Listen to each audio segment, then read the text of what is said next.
The views and opinions expressed by tonight's guest and topic of discussion do not necessarily represent the official policy or position of Spaced Out Radio, Spaced Out Weekend, Spaced Out Radio Limited, its hosts, syndicated carriers, or anyone associated with this broadcast. Any rebroadcast, reproduction, or other use of this broadcast or podcast without the express written consent of Spaced Out Radio, Spaced Out Weekend, or Spaced Out Radio Limited is strictly prohibited. Listener discretion is advised.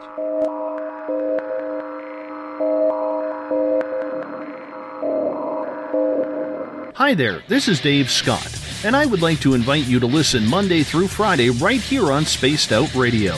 3 hours a night of the top stories with the top guests, ranging topics from UFOs to ETs, ghosts to Sasquatch, and everything in between.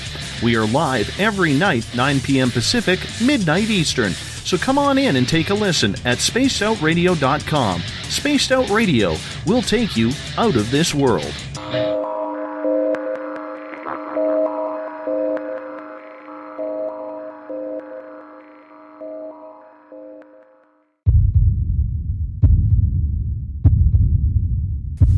Sky with 6316, 8.8 for 6,000. Got 6316, North Yelp Road, so maintain 3,000, I'm 1 for the right.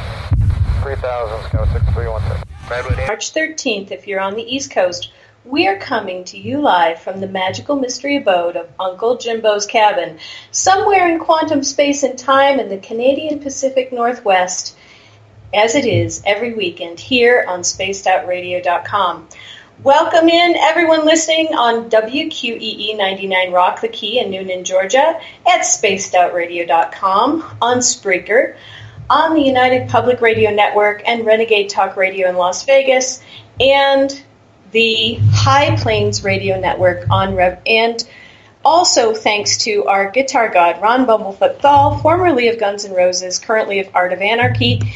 He creates the music that makes Spaced Out Radio Weekend rock, the official music of spacedoutradio.com. Tonight we have a great show for you, but before we get to that, I just want to let you know that you can check us out on Twitter at Spaced Out Radio. Give our Facebook page a like at Spaced Out Radio Show. On Facebook, you can follow me at Cosmic Passport with Elizabeth Anglin, and check out our YouTube channel for all the shows of the past. Spaced Out Radio Show is where you go. Tune us in on TuneIn.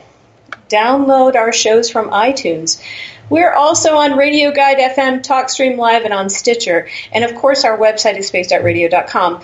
And if you go to patreon.com, we have some very cool offers for you, our listeners, there as well. Make sure you check those out. If you want to take part in the show tonight, you can sign into one of our chat rooms. Right now we have a new chat room, which you should sign into on spacedoutradio.com. And we also have the SOR Space Travelers Club on Facebook. If you head to our website at spacedoutradio.com, for just $5 a month, you can become an SOR Space Traveler. We offer some decent swag, and we like it because it's our opportunity to give back to you. We also have a new news section called The Encounter that deals with everything paranormal, courtesy of our editors Eric Markham and Everett Thiemer. You can check out Dave Scott's latest blog there as well. If you have an experience you can't explain, fill out an SOR Sightlines report. Our researcher, Mike Schmidt, is ready to find out what's going on with your extra special, extra weird, extra paranormal experience. A lot of people here are experiencers, so welcome. If you are an experiencer, this is a safe place. We are all experiencers of one kind of another.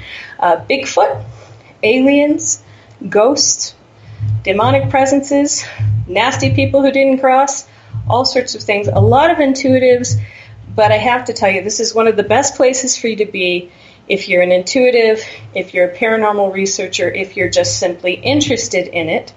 Come to spacedoutradio.com, because this is where the people who do it, who live it, who work with it every day are, and we love being here for you. And we love being here for each other. It's a great community and a great family.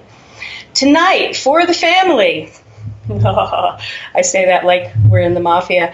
For the family, the Paranormal Mafia family, my one and only.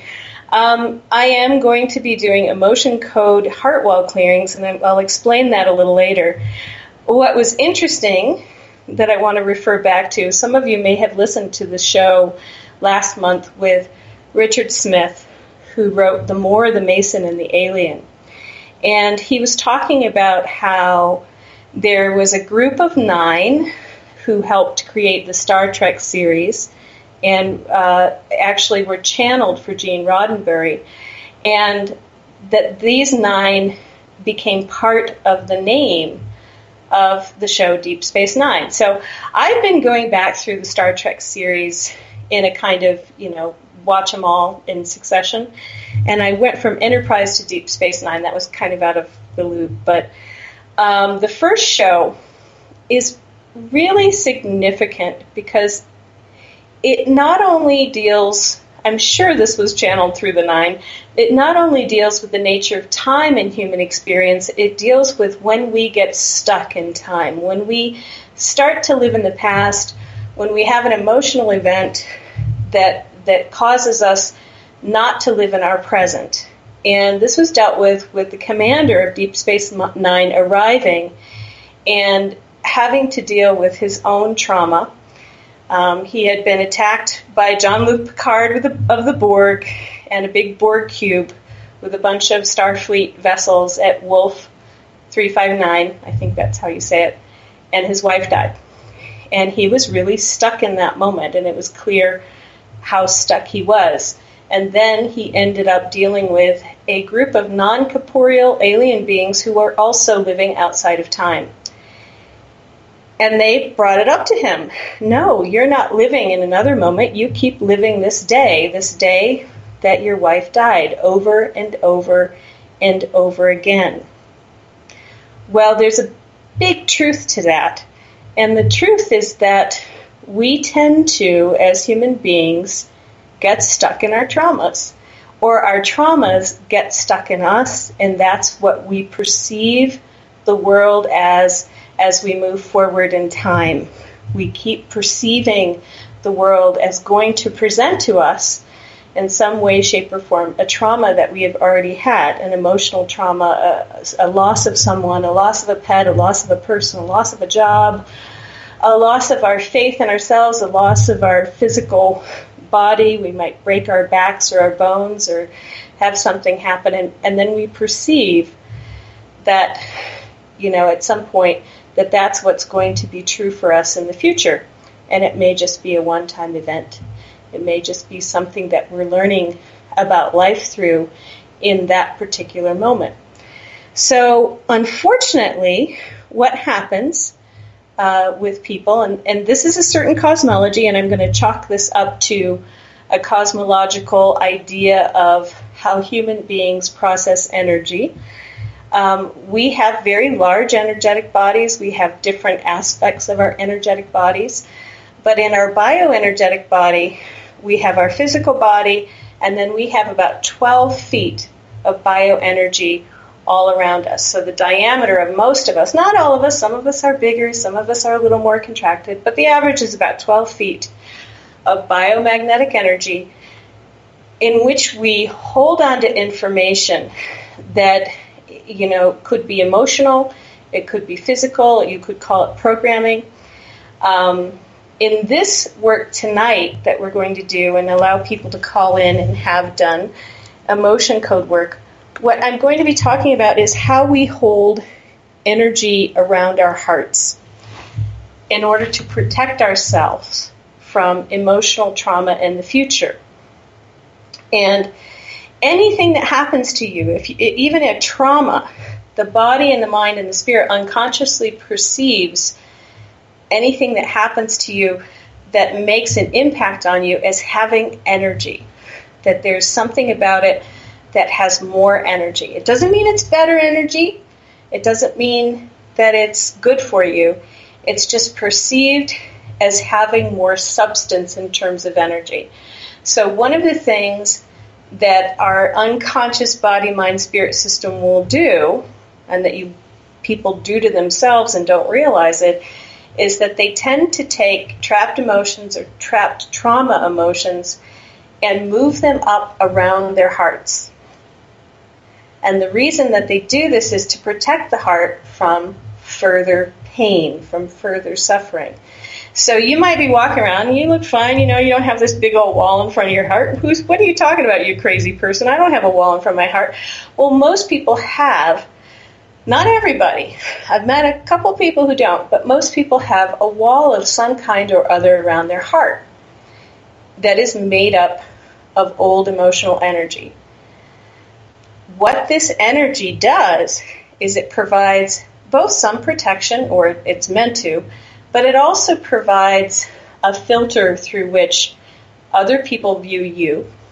So if they're trying to energetically take a look at your heart and what's really inside of it, and they come up to your heart energy with their energy, and you're sort of commingling energies, and all of a sudden they hit your heart wall, they get all of your emotional trauma.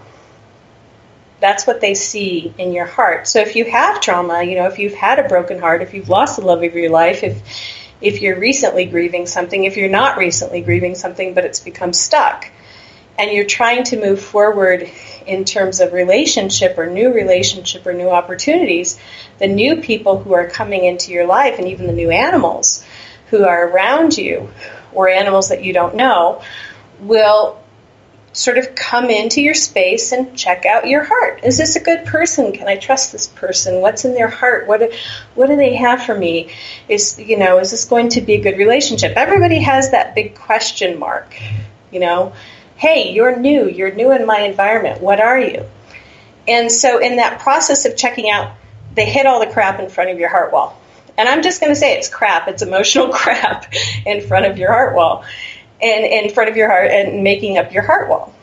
And then they kind of back up and go, oh my God, you've got issues. And they may not consciously say that, and they may smile at you, and they may not know why they feel disquieted, but it may be something from your past that they pick up on. So they're not as open and friendly and free with you. By the same token, you may be putting out all sorts of wonderful vibes. I really like this person. I think I love them. Here are little butterflies of love and acceptance and allowance, and I'm going to send those out through my energy field to that new person, to that animal, to this new situation, and just really intend that this be good. And you send out those little friendly butterflies of energy and of love and allowance and acceptance, and it doesn't work. And you're thinking, why is this not working? I've come in with an open heart. I perceive that I have an open heart. I mean, all the time you don't know you have a great big emotional wall in front of it of old emotional crap. You're thinking, this should work. I went in open-hearted. Well, it doesn't work, because by the time all of your good feelings come out of your heart and go to those other people or animals or situations, they are perceived as dragons, fire-breathing, get away from me, dragons that basically warn people off. So between them actually feeling what your heart mole is made up of, the energy that it's made up of, and between you trying to send out good things through that heart wall, you will either experience them as a threat or they will experience you as a threat.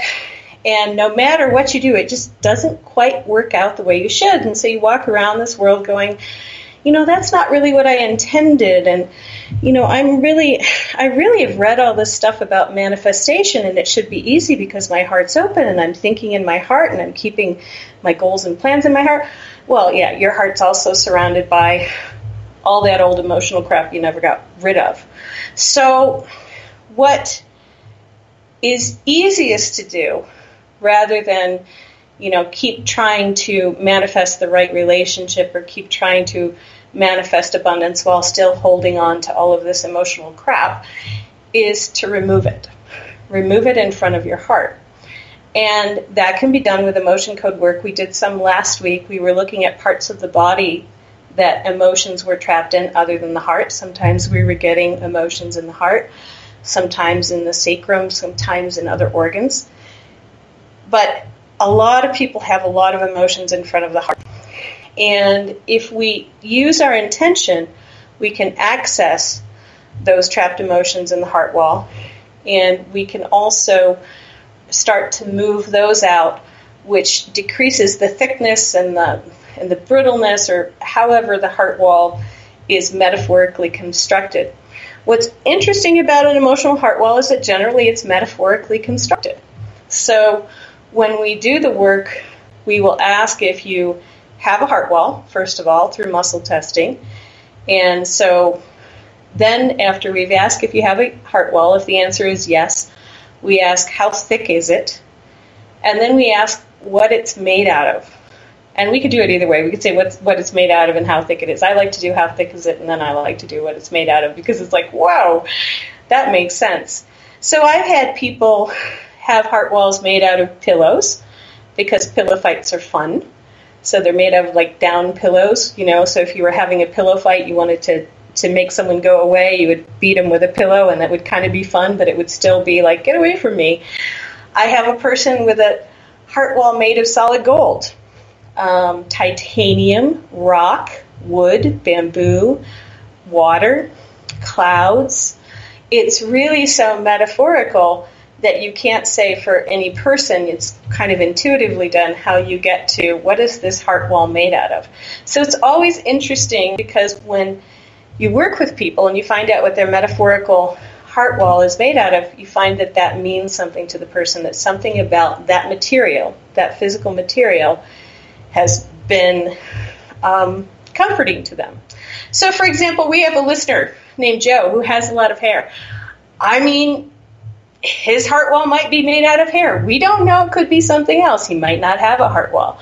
But if it's comforting to the person and they find whatever that is, I mean, I haven't yet found a person with a heart wall made out of beer, but I'm assuming that there is such a thing out there. The beer heart wall. Just like beer goggles, beer heart wall, it's got to be. So tonight what we're going to do is invite people to call in and get your heart wall clearing, and I sure hope James is listening. The number to call in is 575-694-6634, if my eyes are not deceiving me. Again, that's 575-694-6634. And I'm just going to work on 3 emotions in your heart wall. We'll find out if you have a heart wall. We'll look at the first 3 emotions that come up, and then we'll let you go from there, and then you can check back. We will do another one of these at the beginning of April, or in about a month. So you can always check back in or leave us a note and tell us how it went for you. Again, if you'd like to get a heart wall clearing, a brief little mini heart wall clearing, 575-694-6634 is the number to call. And I'm going to wait until James tells me that you guys are all calling in, because that will be good. Now, let me tell you my experience with this work, because, I am an experiencer, and I've had a lot of trauma, and a lot of things that didn't work out the way they should because of high weirdness and high strangeness. And I had a parent who was basically terrified of me because aliens kept coming to take me away, and they threatened me and her other children and her. So I didn't have a great relationship with my mom, and she passed 2 years ago. And what happened before she passed, and I'm really glad that I did it, was that I ended up getting a heart wall clearing, and I ended up doing emotion code work about 1.5 years before she passed away. And it made it so comparatively so easy to handle the grieving process, because I wasn't having to grieve all of the things that I didn't get, or all of the problems that were never resolved between us, because the emotions of the trauma, the emotional trauma that I felt in relationship with her, had been untrapped, had been released from my system. So while it was still difficult, what happened was I literally didn't have to spend the amount of time and therapy and other things that I might have done if I hadn't had the emotion code work.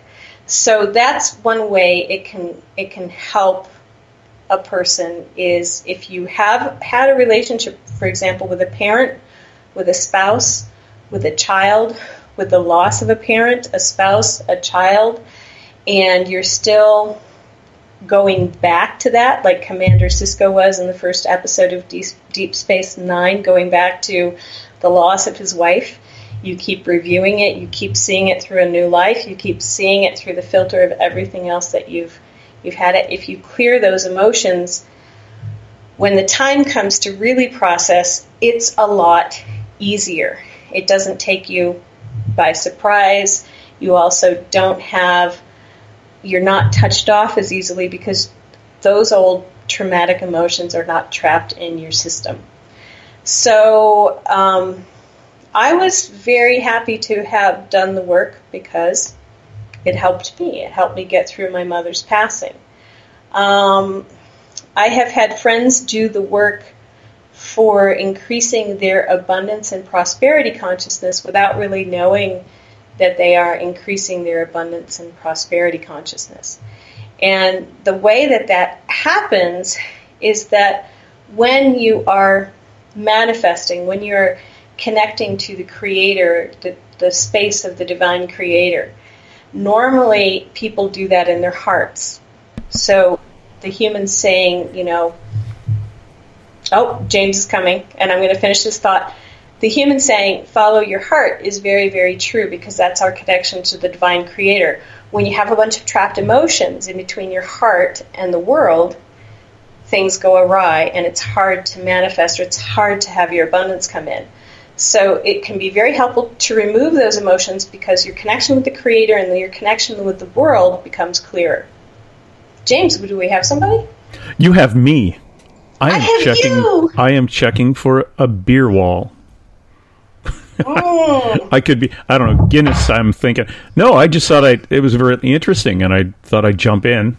And just remind everybody, too, if you don't want to call into the 575-694-6634, you can call in via Skype at James_Tyson32. Again, James_Tyson32. Hey, was that somebody calling? That was, because it was weird. They actually called in on my Skype and my phone rang. But we're good. Okay. You've got you and I and someone else right after me. Yeah, so let's look. So the first thing I want you to say, I'm going to say my name is Amy Elizabeth. You got okay, it? just before we go there, are you climbing a ladder right now? No, my dog just got off the couch. No, there's something going thump, thump, like this constantly when you're talking. Okay. Is it still doing it? No, because your dog is gone, and this is a professional radio studio. So there is no dog in Uncle Jimbo's cabin. We lie a lot. Okay, no, we lie like a carpet. Yeah, we're such liars. No dogs, no large Tibetan Mastiffs or kitty cats or anything, because this is a professional cabin. All right, next thing, let's look at your beer wall. So say my name is James Tyson. My name is James Tyson. Okay. My name is James Tyson. Yeah? Okay, we're connected. All right, does James have a beer wall? No. Does James have a heart wall? Yes. Okay. How thick is James's heart wall? Is it more than an inch thick? More than 6 inches? More than a foot? More than a foot and a half? No. Is it a foot and a half? It's about a foot and a half. Let's see what else. What is it made out of? Is it made out of, what material is it? Is it made out of wood, stone, rock, water? Oh, it's made out of some kind of liquid. Is it actual water, or is it a form of alcoholic drink? Is it made out of tea? Guess what? Your heart wall, for the purposes of this show, is made out of tea. When you say for the purposes of this show, it's made out of tea, what does that mean? Yeah, it's funny because I think tea makes you feel good. You always have to have your tea before the show, right? Sure, yeah. And I don't know if you weren't on air if we would get tea. So I am making a qualified guess that it might be something different if it were just you and me. But tonight, your heart wall is made out of tea. Oh, didn't even have my tea tonight. I know. Drat. You need your tea. You're going to have to go get your tea at some point. I'll talk to people or something. All right, so is it made out of tea with honey? Yes. Is it made out of James's regular tea? Yes. Is there any other... Does he ever substitute this heart wall for another one? No. How much do you drink tea? Usually once in the morning. And then during the show? Yeah, so that's at night twice a week. At night twice a week. That's really... So it is. I think it is. It's like your little shield. And if we talked another time, I expect as an intuitive it might be something different, but we're going to call it tea tonight because that's what's coming up. It's really weird. It's not beer, though. That's good. Damn. Okay. It's tea, not beer. Okay. So, let's see. Does James have an emotion in his tea heart wall that is ready to be cleared tonight? Yes. Is it listed in column A? Yes. Is it listed in an odd row? Yes. Is it in row 1, row 3, row 5? Is it blaming, dread, fear, horror, peeved? Oh, dear. Sorry, James. You peeved. Got peeved in your heart. But you knew that before we went on air. I know, but that's what came up. So let's clear I'll get into that new chat room, dang it, if I have to strangle the computer at myself. And who unpinned my post? And who unpinned my post? For you listening out there, if you go to spacedoutradio.com, you can access our chat room. But to find it on the front of the website, I don't know. I actually had to get Elizabeth to give me the /SOR current show and chat part of it to put up in the top of the the search engine there. It was a pain. But we're going to work on that. It will be wonderful. Yeah, if you're using Google Chrome, you might have some issues. I was in Firefox, so it just came right up. I didn't even have to think about it or even try. It was like, wow, magic. And he had Google Chrome, and it was like, whoa, what the F? So, we'll get to it. Yeah. So he came in, but it's resonating with this emotion, so it's bringing it up. Let's find out when this particular peeved in your heart wall got trapped. Did it become... how old are you? 5'9"? Sure. Or older. I'm going to say 5'9", because I know you're one or the other. Okay. Did this become trapped before James was 30? Did peeved become trapped before he was 45? Did it become trapped before he was 53, 54, 55, 56, 57, 58, 59? It's like this year. It's it's in like half an hour ago.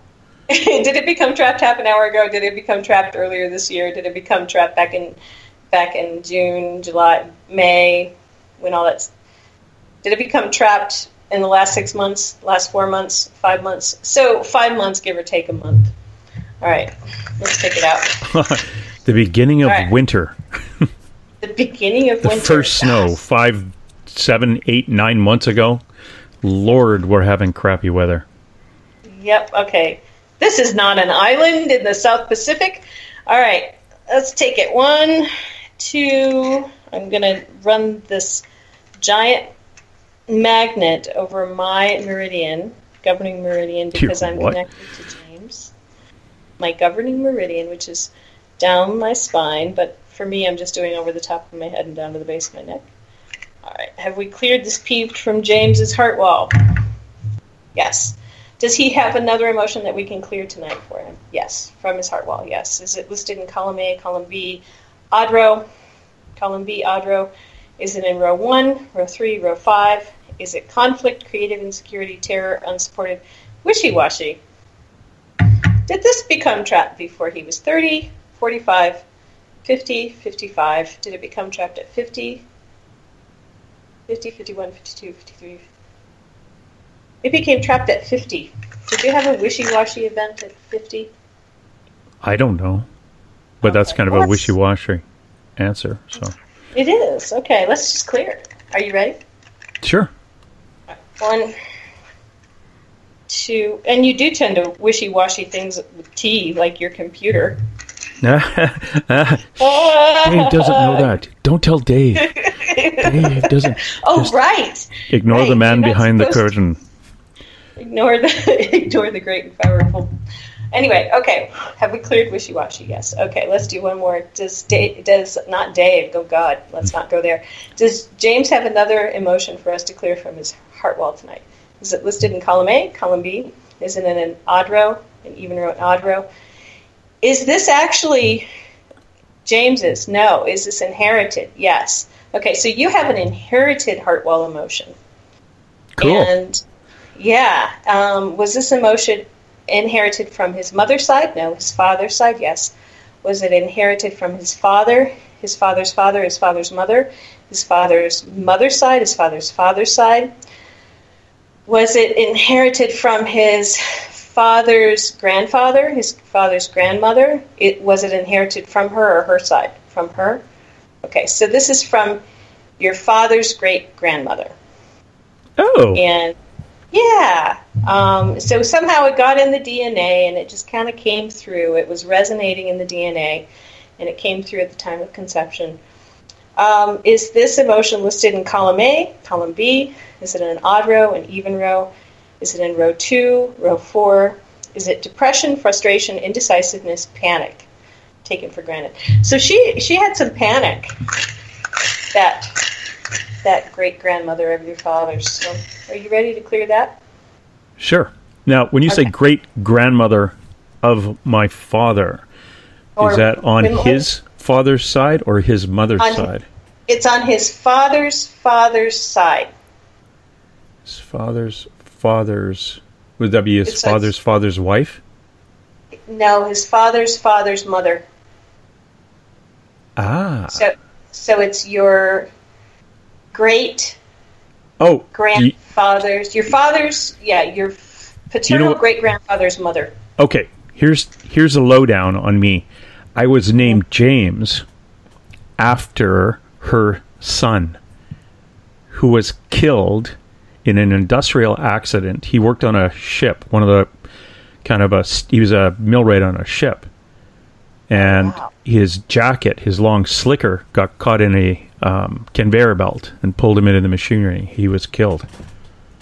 Oh, my goodness. Oh, I would be panicked. I wouldn't know what to do. Wow. So, of course, that happened at sea. Mm-hmm. And she might have been notified by radio or something back in the day. But, that he would have been... I don't know if he was buried at sea or brought ashore to be buried.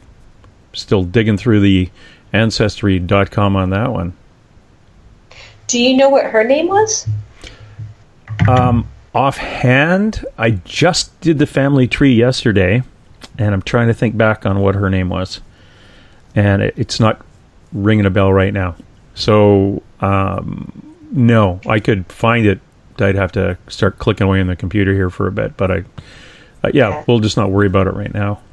No, it's muscle testing is her. Let's see if it's related to that, because that'll help bring it up out of your cells. Is her panic related to the loss of her son James?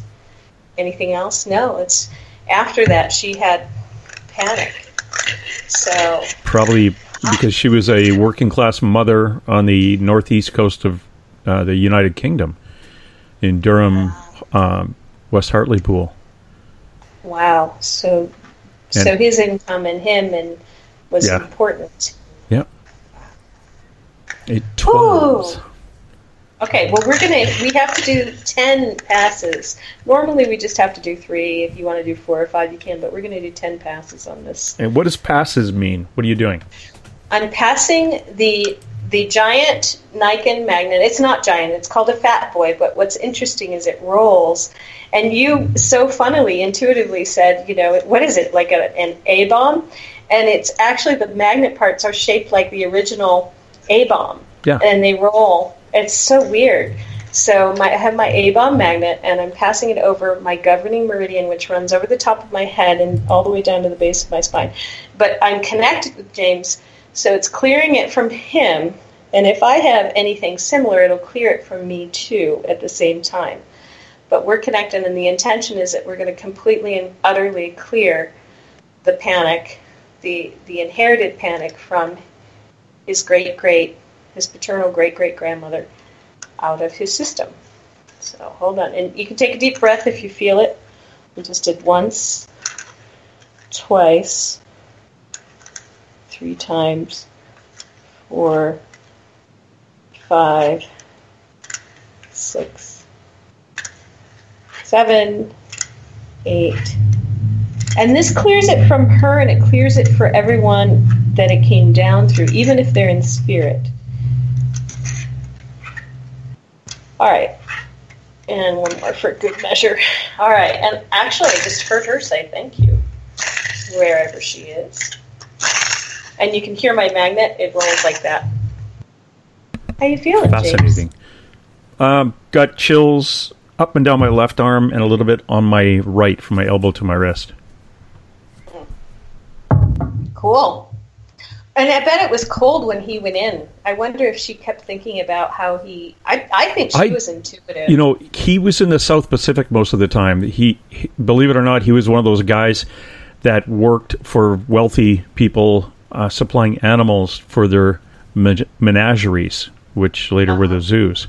So he would travel around the South Pacific and the African Horn, capturing exotic animals like monkeys and small horses. I don't know what he did. It was a long time ago. It could have been like giant sloths and mastodons, but wasn't really sure. Oh, wow. It does. I wonder if she was intuitive. I have a feeling she was. I think that she may be part of the family that gave you your gift. Yeah, and my mom's side quite a bit, and my dad's side a bit. I think my mother's side, both sides of the family, and my dad's side, his dad's side of the family. I think. I got it from both ends, but who knows? Okay. Now, I'm just going to ask, should we continue on, do another for James? No, we're going to move on to our next person. Thank you, James, for allowing yourself to be a Heartwall guinea pig with your T-heart. Yes, dear. Show T-heart. Yes, dear. Okay, Christopher, you're up, buddy. Okay, I'm on unmute now. Hi, Christopher. How are you? All right. How are you, Liz? I'm doing okay.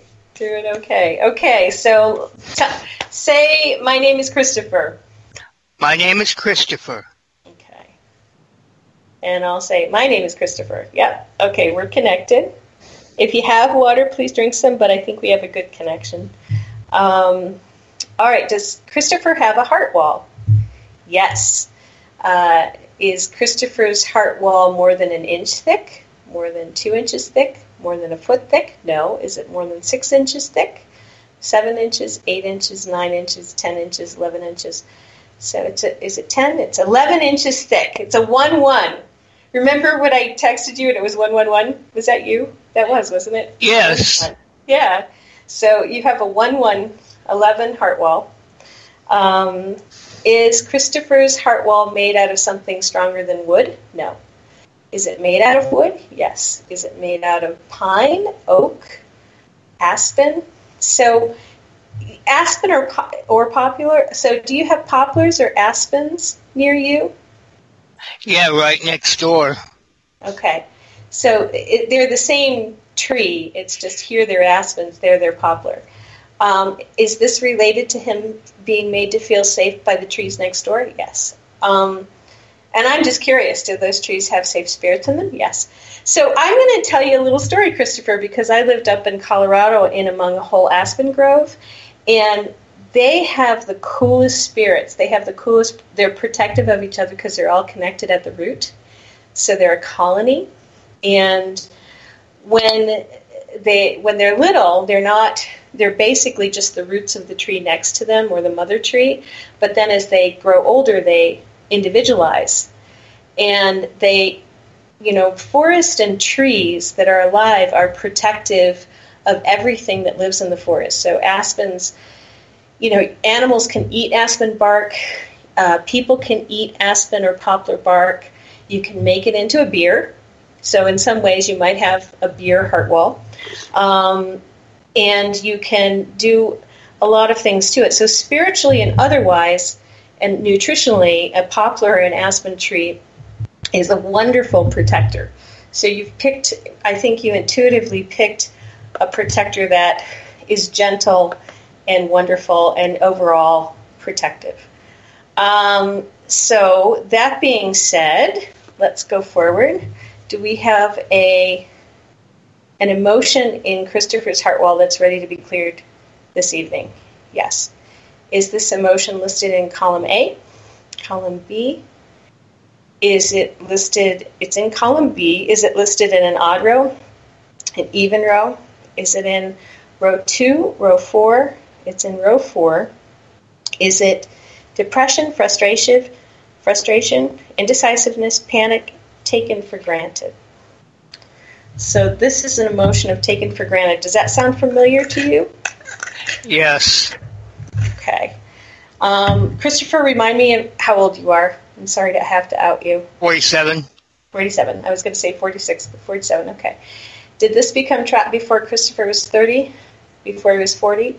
Did it become trapped at 40, 41, 42, 43? So taken for granted, got trapped at 43, and then you moved it into your heart wall. Do you remember anything that was happening then? When a member of my family got sick. Okay. All right.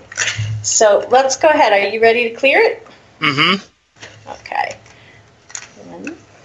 And we just need to do it 3 times. So I'm passing it 3 times over the top of my head along the governing meridian, and I'm intending that this is cleared out of your system. You can intend the same thing.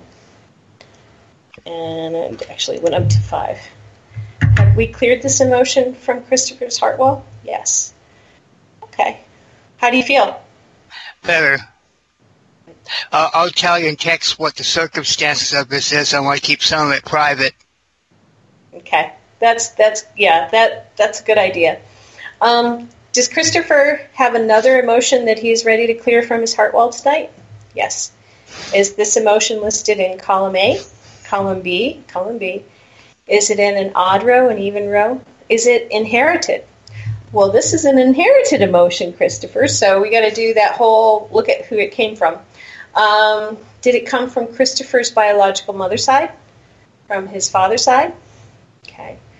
Did it come from his father's side, his father's mother's side? Did it come from his father's mother? Did it come from his father? His father's mother? Did it come from her? Did it come from her mother? Her father? Okay, so your father's mother's side. Did it come from his father's mother's father? Did it come from his father or his mother? So your father's mother's mother is who it came from. It's a zigzag. Father's mother, father's mother. If you're looking on your tree. Do you know who that is? That I can't get too far because that part of my family, they kept almost no records. Okay. All right. Let's see if we can get anything about this emotion. So what was this emotion? Is this emotion listed in column A? Is it listed in column B? It's also in column B. Is it listed in an odd row, an even row? Is it in row 2, row 4, row 6? It's in row 4. Is it depression, frustration, indecisiveness, panic? It's also taken for granted.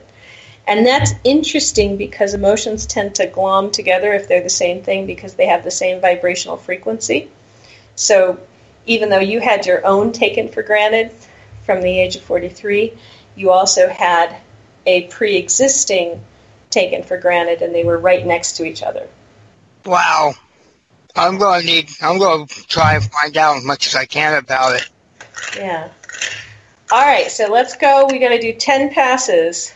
1, 2, 3, 4, 5, 6, 7, 8, 9, 10. And because you're an 11, I'm going to do 11 because you had 11. And I got 111 yesterday. And then one more. I'm actually just running it in front of my heart myself. Okay. Whew. have we cleared this taken from granted that's been inherited from Christopher? Yes. Good job. So the way that this works is it will actually, it's moving, it's out of your body and it's moving out of your energy field now, and it will take a day or two to completely leave your energy field. So you want to drink a lot of water, and if you feel sleepy and you have time to sleep extra the next day or two. Let's see if there's one more. Are you still there, Christopher? Hello? Christopher? I think he fell over. Oh. Oh, no! We've lost him. What was his Captain. wall made out of? See, if I fall over, I spill tea everywhere. His wall was made out of poplar. Poplar? Ah, he's Yeah. spring back up real easy then. Yeah. He had beautiful living poplar tree wall. So, that was cool. I wonder where he went. It's kind of cool. I wonder if he went on mute. Did you face mute yourself, Christopher? Because I can see he's still on. Oh, those mute. Those people from the other side of the continent. They're always muting themselves. All right, I'm just going to do his third because I told everybody I'd do three, unless I don't see another person. So let's see. Does Christopher have another emotion in his heart? Well, yes. That's already clear? Yes. Is it in column A, column B? Yes. Column B. Is it in row 1, row 2, and row 2? Is he back? Mm-hmm. Okay. So this is in column B, row 2. Is it failure, helplessness, hopelessness, lack of control, low self-esteem?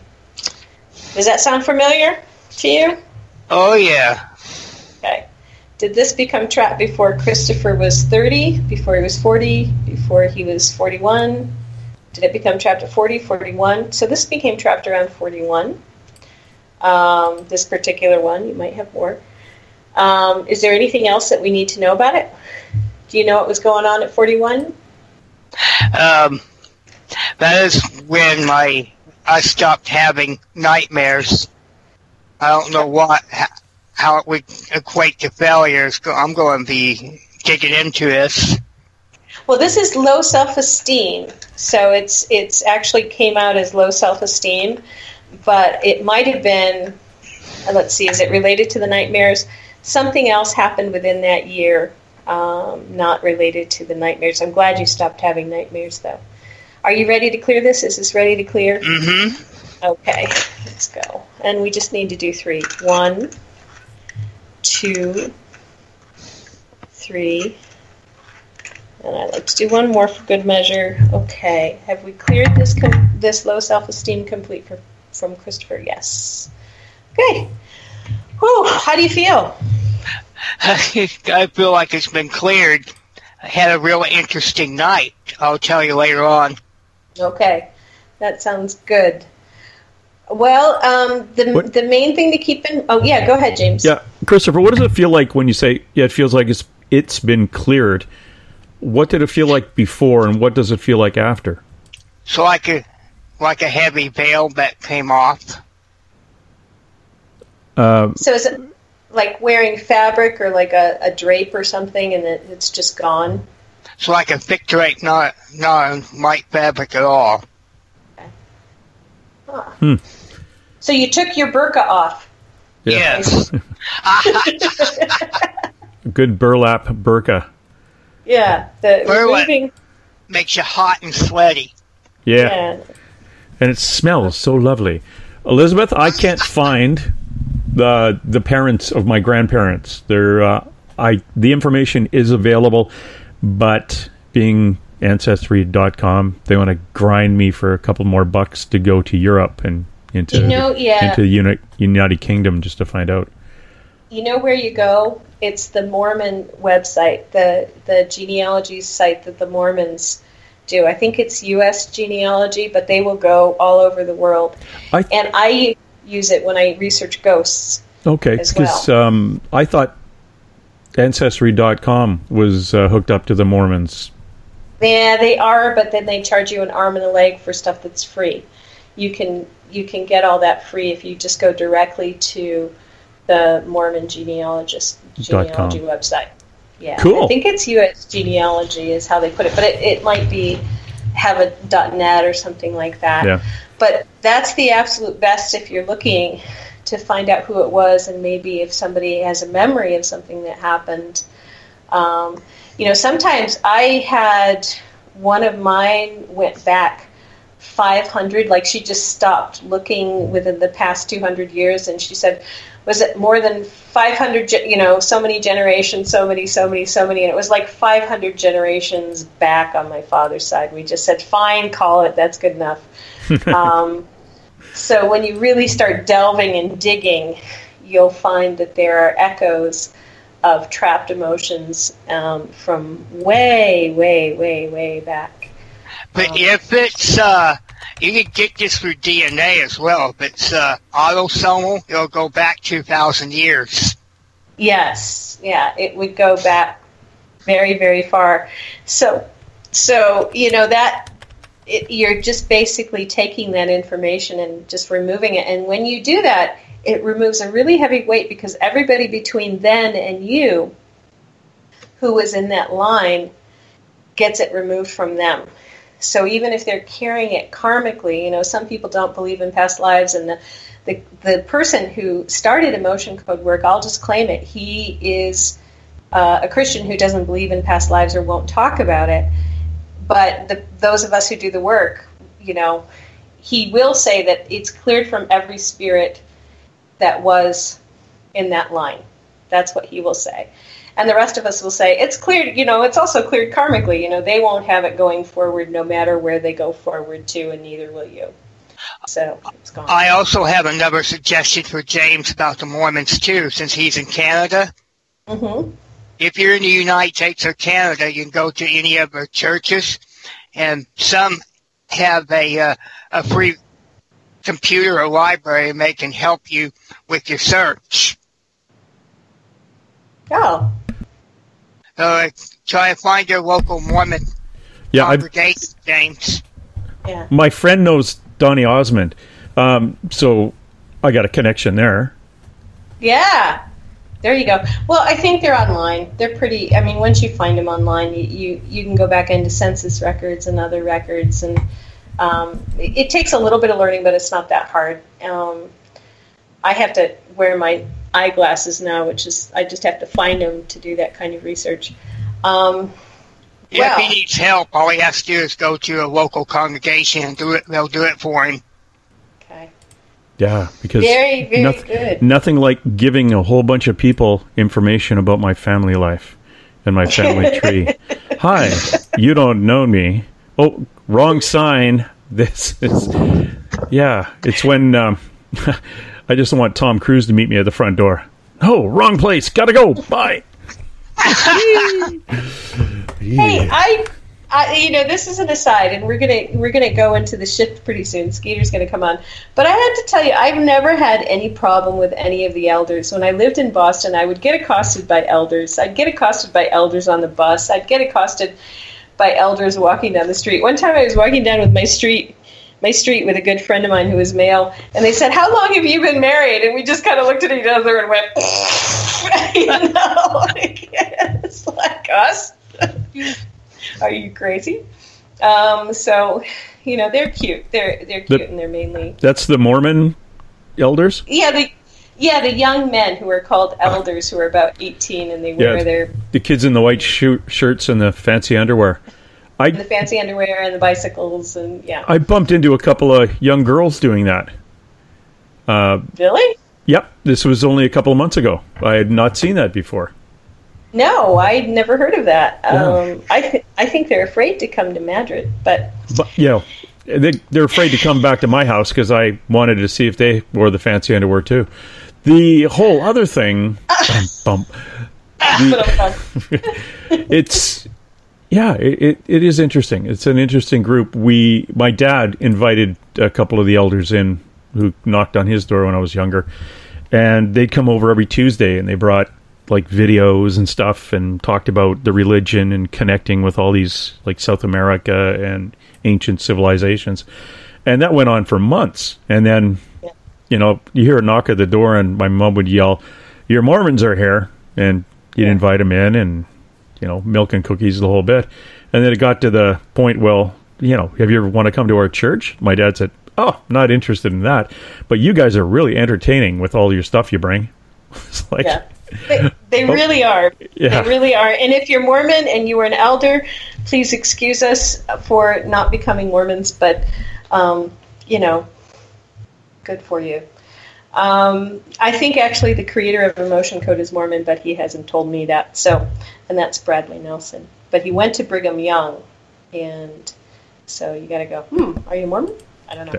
All right, you guys, if you want to reach me, give me a shout at info@ElizabethAnglin. If you want to try the Emotion Code for yourself, I think it's a really good idea, and it's not that expensive given all the other clearing techniques that are out there.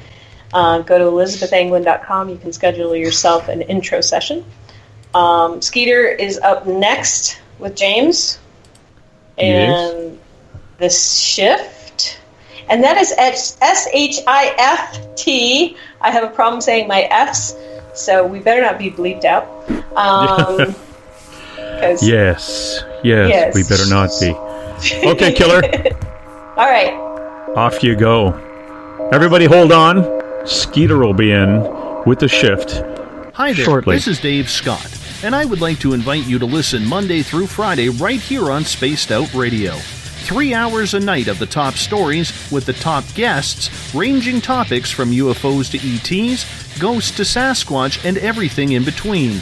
We are live every night, 9 p.m. Pacific, midnight Eastern. So come on in and take a listen at spacedoutradio.com. Spaced Out Radio will take you out of this world. Hi there, this is your psychic medium, Joanna, and I would love it if you would join us every other Sunday on Spaced Out Weekend. With host James Tyson, we'll bring you personal psychic messages on 2 mediums and a large. Questions about love, life, career changes. We would love it if you would come and join us live. Call in and listen in for the experience. Allow us to open the doors to your other side. 2 mediums and a large. Heard only on Spaced Out Weekend at spacedoutradio.com. Looking for news beyond the mainstream news? Head to spacedoutradio.com and check out the SOR Spacewire. This is Spaced Out Radio's Eric Markham, news director for the SOR Spacewire. Daily, I will bring you intriguing stories and outlandish reports from what's going on around the world.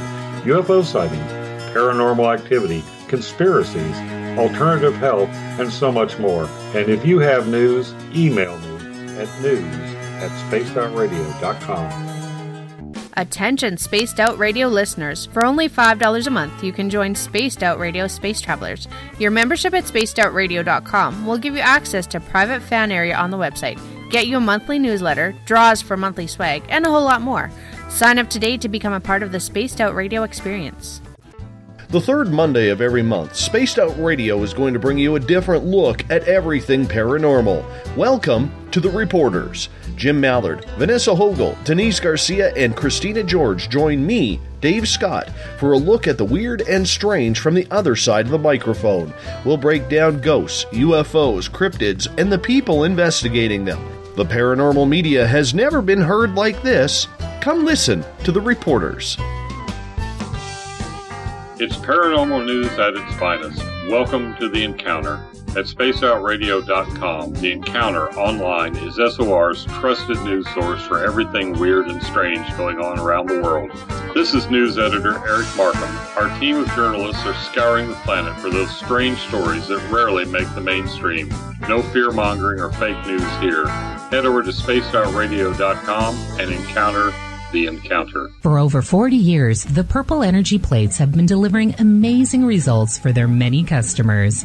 Inspired by the great genius Nikola Tesla, the harmony, healing, and energetic effects of the plates have proven over and over to be beneficial and often miraculous to thousands of customers. With their money-back guarantee and the many benefits, how can you afford not to get one?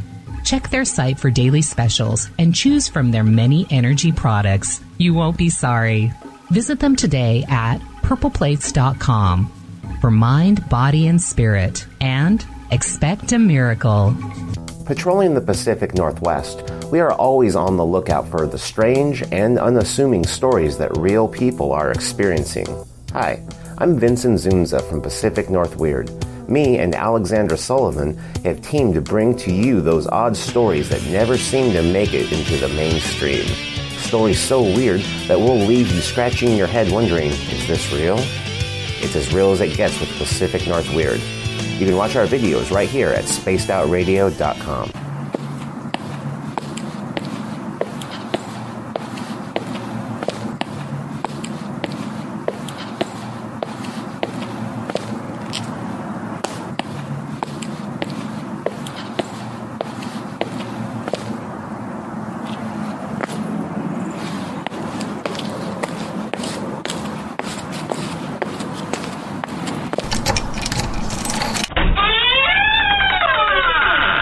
It's time to go live on Spaced Out Weekend.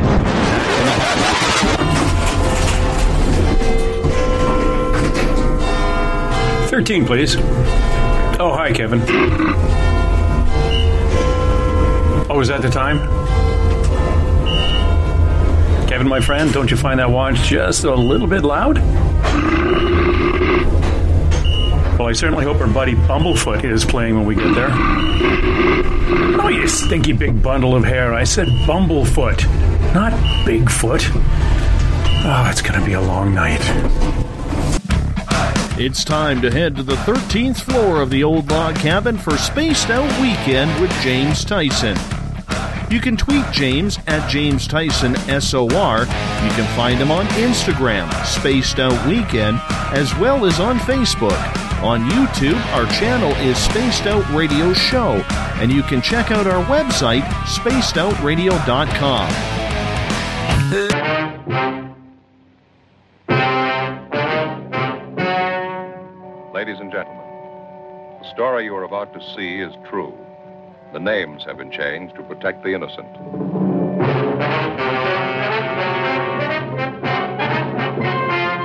And now, perched high in his captain's chair, way above the clouds, here's James Tyson. Welcome back, everybody. It is I, James Tyson, your host of Spaced Out Weekend, and it's good to have you here with us in my little log cabin, perched very, very high on the 13th floor of the Spaced Out Radio Network here in the paranormal portals of the lower left Canadian coast, the American Pacific Northwest.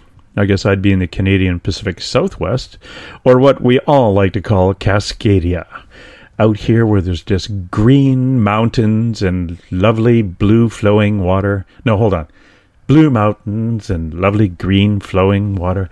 It's nice. It's clean. It's fresh. It's been raining since, let's say last spring. It is cold and miserable, and we're waiting for this weather to go. So we're all going to move down to where our fun listeners are in Noonan, Georgia, listening to us at WQEE 99. Rock the key and make sure that you're home, because we're all coming down. Both of us from Canada. That other guy, Tom, who lives in Toronto, yeah, we're coming too. And we'd like to thank all of you for listening to us in the greater Georgia area on WQEE 99 Rock, at spacedoutradio.com, on Spreaker, the United Public Radio Network, Renegade Talk Radio, and the High Plains Talk Radio Network. And we appreciate it. We appreciate you guys dropping by. Now, we are trying out a new chat room tonight. And allegedly, and I say that, allegedly, you can go to spacedoutradio.com and find a link to the chat room.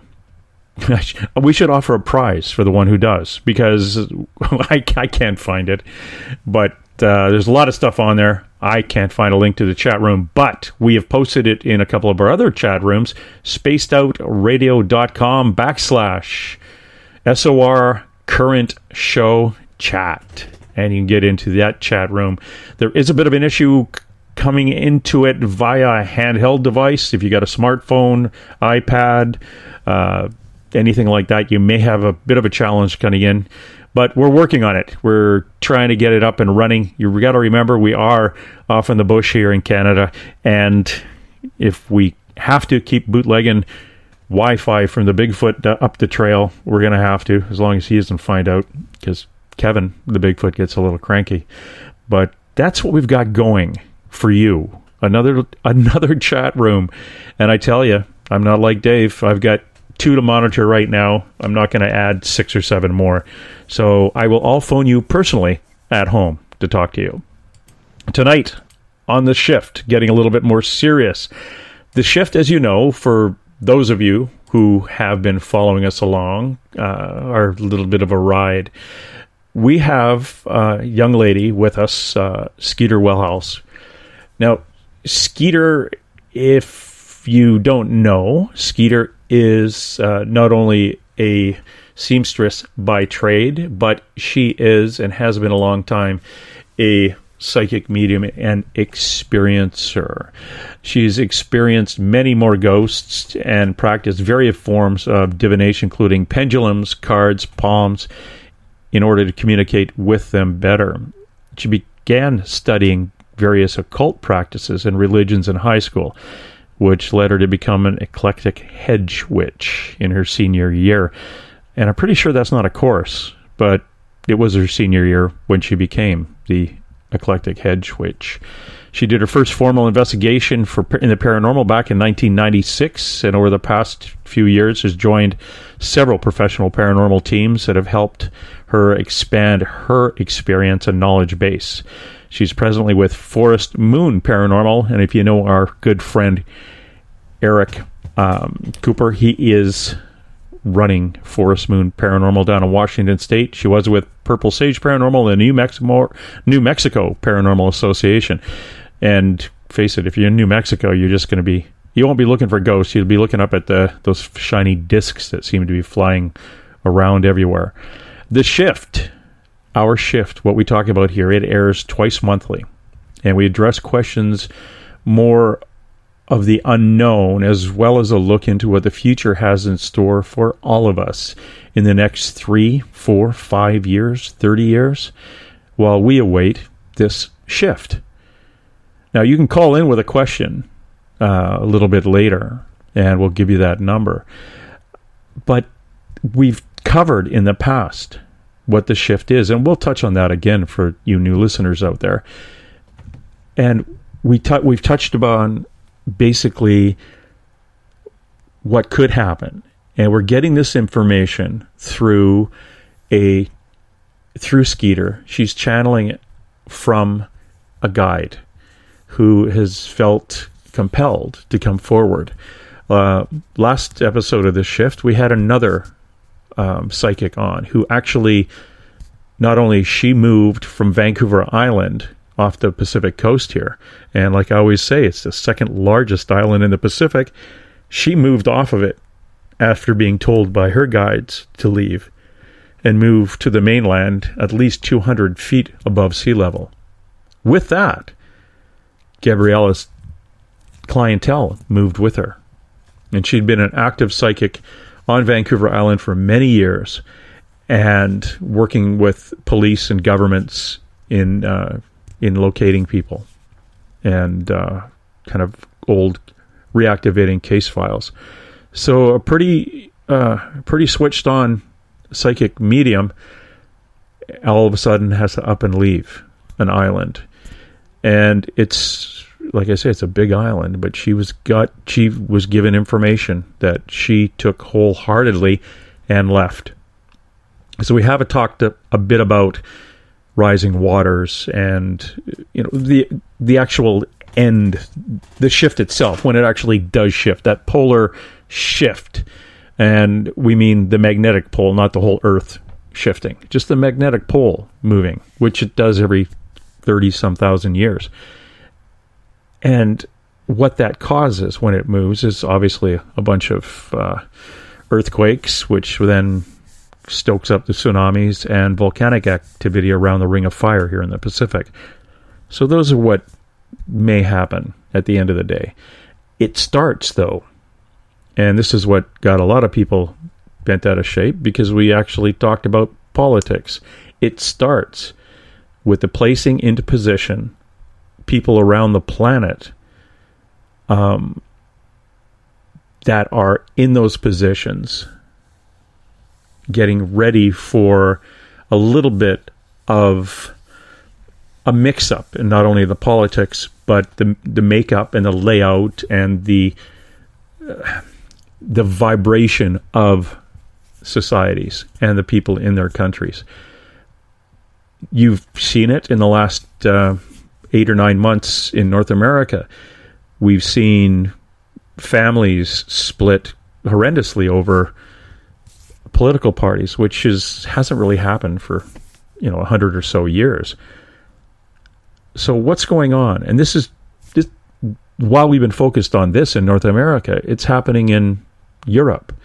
Odd political parties are popping up. In Australia, the One Party is popping up there. Again, splitting families, like splitting co-workers, like wondering why one person is going to be voting for this party and another one isn't. They just can't understand what the other person could be thinking. Sound familiar? But why? Why now?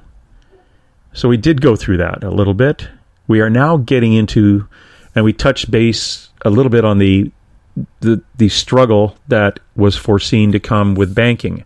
Now, I don't know how many of you out there actually get paid cash for your job or pay cash when you buy something. We have a lot of eclectic people listening.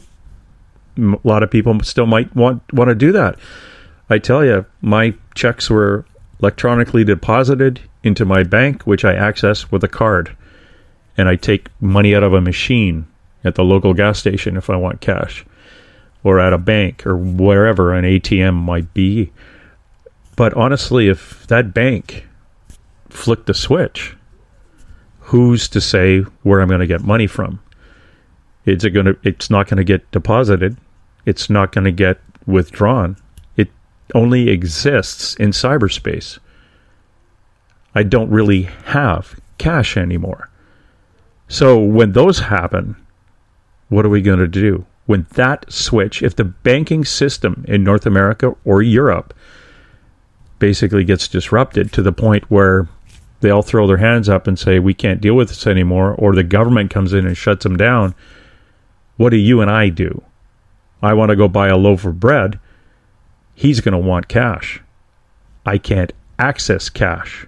He's not going to work making bread because he's not getting paid.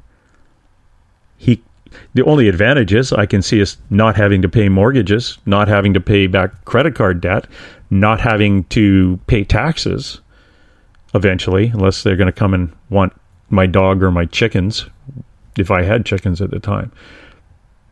But these are things that may happen in the shift. Tonight, we're going to get a little bit darker. If that wasn't dark enough, oy chihuahua, we are going to look at what is perceived to be, or what possibly be, civil disruption as a result of the banking system shutting down, of civil disobedience over the way a country's government is governing. And we're not going to pick on one country. We're going to pick them on all of them. We see things happening in France right now. We see a party that was, let that party run. It's no big deal. She'll never get any votes.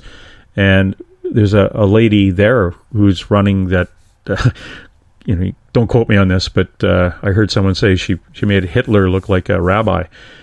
She was that frightening, horribly right wing. Now, they've picked up a lot of steam, and that's France. You've got Germany coming up into elections. Greece is basically gone sideways, and we've known that for a long time. You've got the UK coming out of the EU and the Brexit, and they're actually thinking about getting back in now. So it's all mixed up, and that the one party in Australia, like I told you, we're just waiting to see which shoe's gonna fall next. And so, if you're focused on your own local politics, your mayor, the governor, the senators, what's going on in your local news, that's well and good. But take a few minutes to go on, like the BBC national cable news, and see what's going on around the world. You're not alone. your feelings, whether you're to the right or to the left, you are not alone. It is changing, and it's changing relatively quickly, and it's quite an interesting show to watch. And on the shift, we have an opportunity to access through Skeeter spirit who can point us in a certain direction. And that's what we're interested in.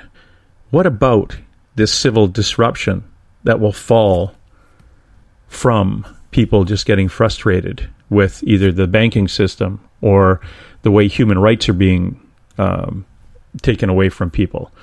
And we've got a huge famine about to explode in Africa. Something on the scale that we haven't seen for decades. What are we going to do? Or are we going to do anything? We used to, as in North America, we'd all get together, and I remember as a kid throwing money into a hat or whatever, donating money that eventually was supposed to have helped them in Africa. We had rock concerts raising money. The concert of Bangladesh, one for the victims in Bangladesh of the floodings. We used to help those. But as we get into our own little, put the walls up around ourselves, do we help anybody anymore? I think scientists tried to. They developed a corn. It was a yellow or an orange corn that had a lot of vitamins in it because poor countries could grow rice, and they had very, very little in the way of nutrition or vitamins. But GMOs, right? Genetic modified rice. So we better not send that out. So bureaucrats on this end of the water said, no, we can't do that. We've got to save all those people from these genetically modified things. Okay, now look what you have. You have a famine with millions and millions of people, and they're going to die. Oh, we should have gave them the rice. Nah, next time. So, civil disruption, panic, or war? That's what we're going to talk to Skeeter Welhouse about tonight. And her lovely little spirit friend, if her lovely spirit friend actually shows up. Skeeter, welcome back to the shift. Thank you very much. How are you tonight, James? Well, I started off in a really good mood, and after I said all that, I kind of slumped back down again. I think we're going to have to call Elizabeth Anglin in and see what is surrounding my T-wall heart, or whatever it was we did earlier. I think I may need an exorcism. So, other than that, I'm well. How about you? I'm good. A little depressed after listening to your intro, but otherwise good. Yeah, I get a rambling, don't I? I was scaring myself. I thought, oh, I should really go. I think I should turn off the radio and run. We have Skeeter. What got you pointed in this direction? And let's kind of give a recap of the last couple of episodes. We talked originally what the shift is. Can you update our new listener on what the shift is? The shift, in its simplest terms, is a massive change in energy on our planet, both within the planet and within the people and beings and everything else on our planet. It is being triggered by many things for multiple reasons. Some of them are natural triggers, such as the Earth flipping on its polar axis. Others are unnatural, such as global warming and political reasons. And some are just social, which goes in the political and social attitudes of the humans. And then there's terrestrial ET stuff that's also affecting it. So there's a lot of hands in the pot that are provoking a massive catalytic change that will basically be the equivalent of 40 days and 40 nights of heavy rain. So grab the unicorns while we still have them. Oh, I live in the Pacific Northwest. That's easy up here. Skeeter, you live up in this neck of the woods, too. Without 40 days and 40 nights of rain, we wouldn't get the green trees. Come on. Yes. And those beautiful waterfalls. Well, I understand what you mean. It's a cleansing. Yes. But we have some good news. The cleansing's up to us. Yes, it is. There's a lot going on. One of the big things that I've been told is if we can get humans to shift our perspective, to go from a me state of mind to a we state of mind, we can actually redirect and rechannel all the energy of this shift into something really positive. Going back to a more Renaissance state of mind, where we are more enlightened, where we're more in touch with each other, where we're more interested in each other's well-being rather than just our own. And not in a position of allowing individuals who have only their own interest in mind to divide us and separate us and take advantage of that. Well, which leads me into a bit of a conundrum. If we all think about each other as being family, and we then realize there's a small group, a minority of people that are actually taking advantage of us, we then become negative towards those people. To push them out of the way, we have to be negative, and therefore they're not a part of our family, and we get into that cycle of anger. No, actually, the trick is that we have to understand there's something wrong with this person. This person is in need of something. Anyone who's ever been in an abusive relationship and come from an abusive background, I myself am included in that group. One of the things that frees you, that enlightens you, that takes you to the next level beyond suffering is to learn to forgive and to accept an apology you've never received. And then to even go further and treat that person with the love and respect that you would want in return. And just keep doing it. I mean, it'll be very hard to look at some of these people and do that. And there is situations in our past where people have been banished or sent outside of the group. But there's also there are some really great Aboriginal groups out there who have shown that if you put more effort into the person, in fact, it's one of the Amazonian tribes who's shown this, that basically the person who is ill, because they consider this behavior an illness, there's something wrong with the person and they need healing. If the whole group focuses in on them and gives them the love and the attention and the redirection, you can actually change that person. People who have been through rehab programs can attest to when the community comes together and takes care of that individual, they get better. They see where their part is in the community and that they're needed in the community. One of the things that I've brought up before on here is if you look at the 10 Commandments, they're not really 10 commandments, they're 10 warning signs. Thou shalt not covet thy neighbor's belongings. Well, why are you needing to covet your neighbor's belongings? What's missing in you that you have to covet something? What can we as a community do to help fill that hole? So yeah, there are these very horrid people, but you know what?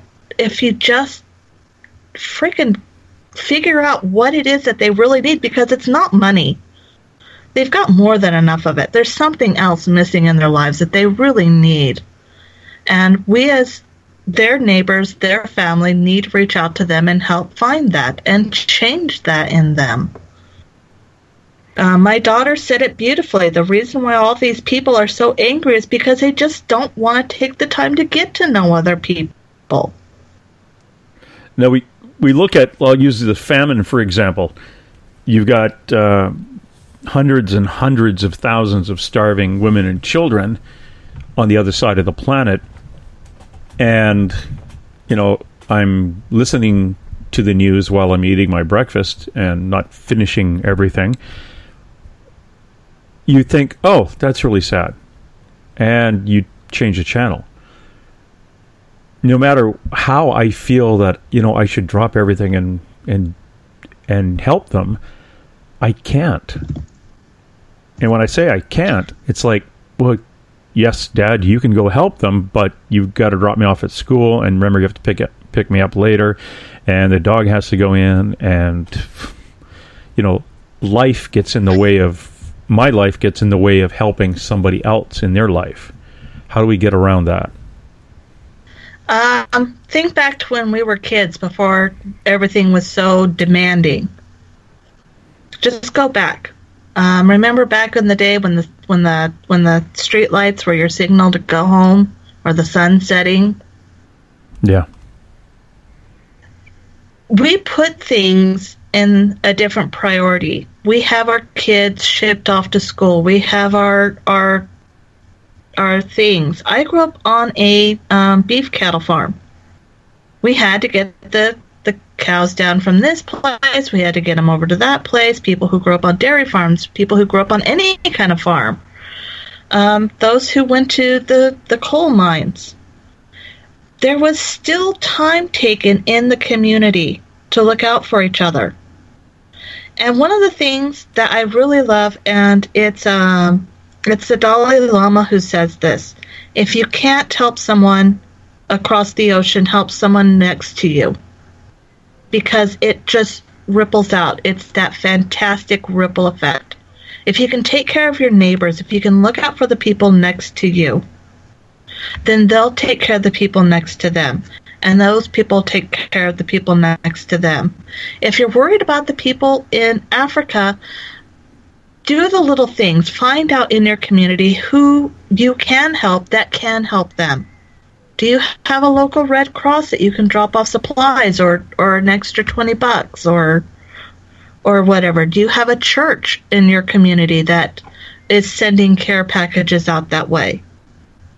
There's amazing ways just locally that you can reach out and help the global community.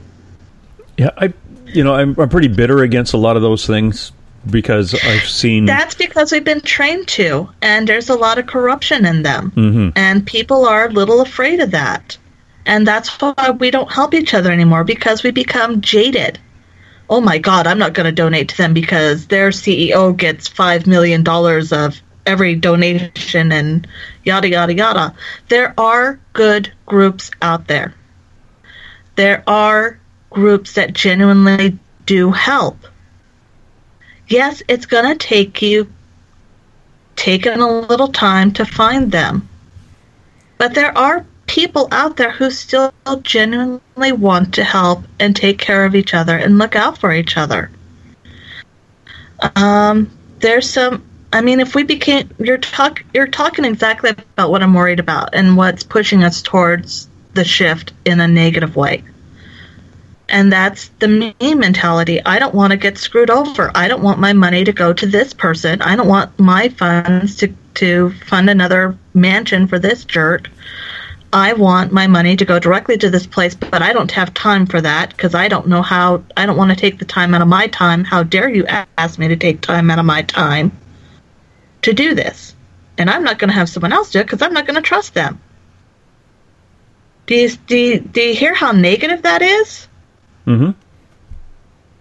We need to start working together. There are some amazing groups. GoFundMe, if you're willing to do the research on the person or on the organization, they have some really amazing groups. There are other group-funded sites that are actually working to just get the money to the group, to the person, to the location.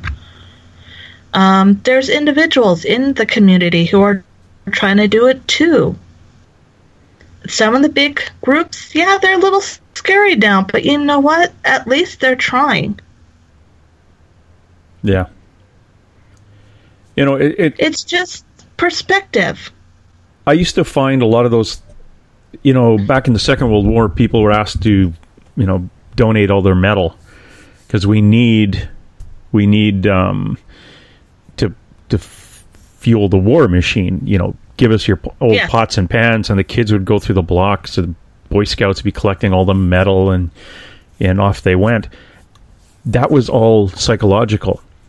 That just made the people feel they were doing something in the great scheme of things because they were being bombed and their loved ones were dying, and they just felt attached. That metal really didn't do much at all, but it made the community feel like they were doing something. So, and it's one of the what I'm saying is what I'm trying to spit out here is I'm afraid to get into a situation where something's going to happen that's bad, and I really should go out and plant some corn in the backyard, and then realize victory garden. Yeah, a victory garden, 200 feet below, 200 feet below where the water's going to be. But these are the quandaries. Or I had a conversation about the shift with somebody last week, and they said, so, you know, should I be stocking up on like Levi's or socks or bags of rice or things that we may not have, dried and canned foods, you know, fill a container worth, and do I bury it, or do I also put the next container full of AR-15s and millions of rounds of ammunition, and do the next one is filled with water, and the next one is filled with this radio and solar communications, and it's like, oh, okay. So you've kind of got off the path with, you know, planting some seeds and moving out of town. But it became, again, But that's worrying about their own. That's the me. Yeah, but it was the me on top of, we could have a whole community of people who do this, and look at all the stuff we'd have. But again, you have the capability James, of keeping it away. James, are you still there? Yeah. Hello? Okay. I hear you now. Okay, you still have the capability of protecting or keeping people who come to take it away from it. And I think at the beginning of any civil strife, when, as I was saying, like the banking system shuts down, that first 6 to 8 months, maybe a year, we're going to be looking at taking things from person A to feed our family. A lot of people think, I hate to interrupt, but a lot of people are thinking like are thinking like zombie apocalypse. They're thinking Mad Max. They're thinking all these really great apocalyptic movies where it's me, mine, and the rest of you eat lead. I'm going to do this. I'm going to do that. I'm going to win. It's all mine. We're going to come out on top. And it's a me, me, me.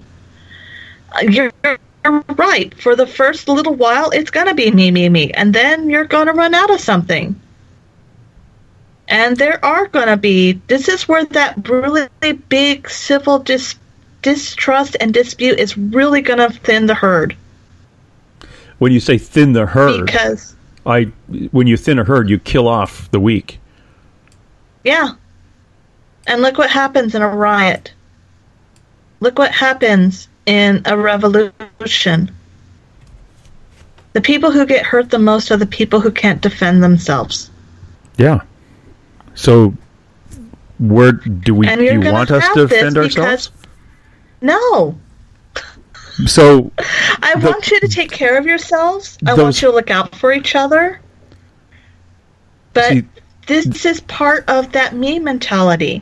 It's when you thin out the herd. That's what happens when you are a me society. You thin out the herd. So, if we're still a me society, I will be one of the thinnings of the herd because I will be turning the other cheek while someone takes everything I own. But think about it, though. If you had everybody who's a good friend of yours, who's a member of the Spaced Out radio community, if we set up a network to take care of each other, I mean, it's an amazing network. I mean, even going beyond the Spaced Out radio listeners here with us tonight, we're going around the nation. We're going global. This radio station alone has connected people through ET, through cryptology, through things that other people don't believe and understand. And they're absolutely wanting to be part of a community and look out for each other and take care of each other. If we could take that community and grow it and network it and take care of it and encourage it to continue to grow and expand. If something happens to you, James, I could be sending up a red flag going, I've got a place for you. Get the hell out of there. Come down this way. I've got a bed for you. I've got food for you. We're good. Or someone else could go, hey, I'm on my way up to help you. Yeah, or, hey, I've got a commune. Come on over. We've got it going. We've got this going. Got it. Numbers is the key. Being able to pull a large number of people together. If you've got 100 people and one jerk with a gun, those 100 people, I'm willing to bet, well, being in the United States, at least one of them has a gun to help with the guy with the gun. And could be. You can pull your community to help overthrow someone who would want to hurt you.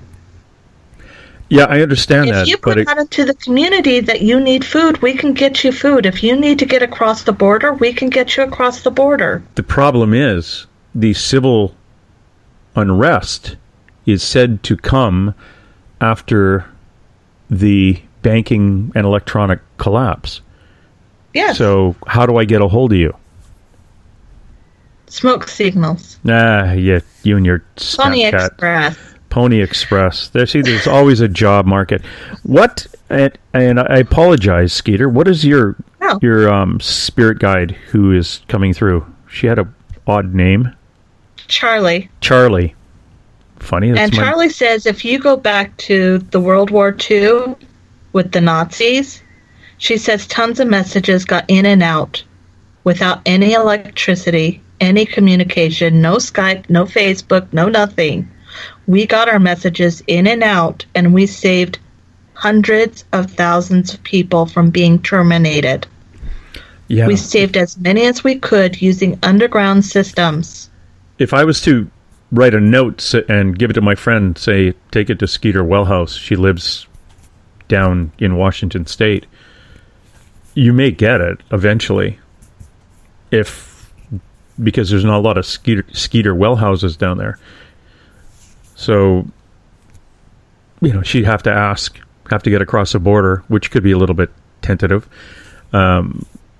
It's there may be ways, but again, this will happen well later, once it begins to settle after the first 8 months to a year.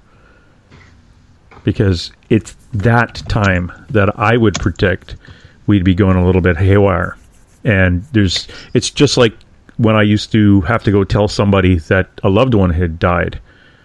You sat there and you watched them go through disbelief and then anger and a whole slew of emotions. Well, that on a global scale with everybody, disbelief, anger at how we could have let it get this way, depression, it just keeps going, but it'll be global, and everybody going through it on their own on their own timeline. So it's pretty. You could see it psychologically being pretty messy. Yeah, but the thing is, and Charlie's making this very clear right now, it's not going to happen like a light switch. It's not going to go click. We're suddenly in civil unrest. Yeah.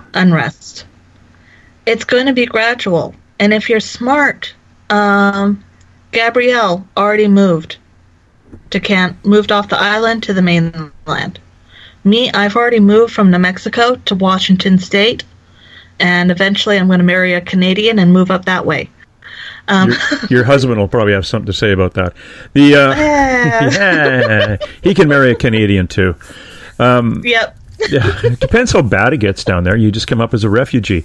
In fact, if you go to southern, I think is it southern Manitoba, you can cross the border with all the other people that are coming up, all the African illegals in the States showing up in southern Canada and freezing their fingers off because it's 40 below and a cab is dropping them off on the other side of the U.S. border and they say, see those big fields there? Walk across those. It's like, really? There's nothing there. There's only... anyway, don't get me started at... But anyways, the point is that this isn't going to happen overnight. And you've got time to start kind of positioning yourself in a way that you're going to be able to take care of yourself. You're going to be able to take care of your neighbors. Go outside. Meet your neighbors. They have names. They have faces. They're not just, the people in the blue house. Really?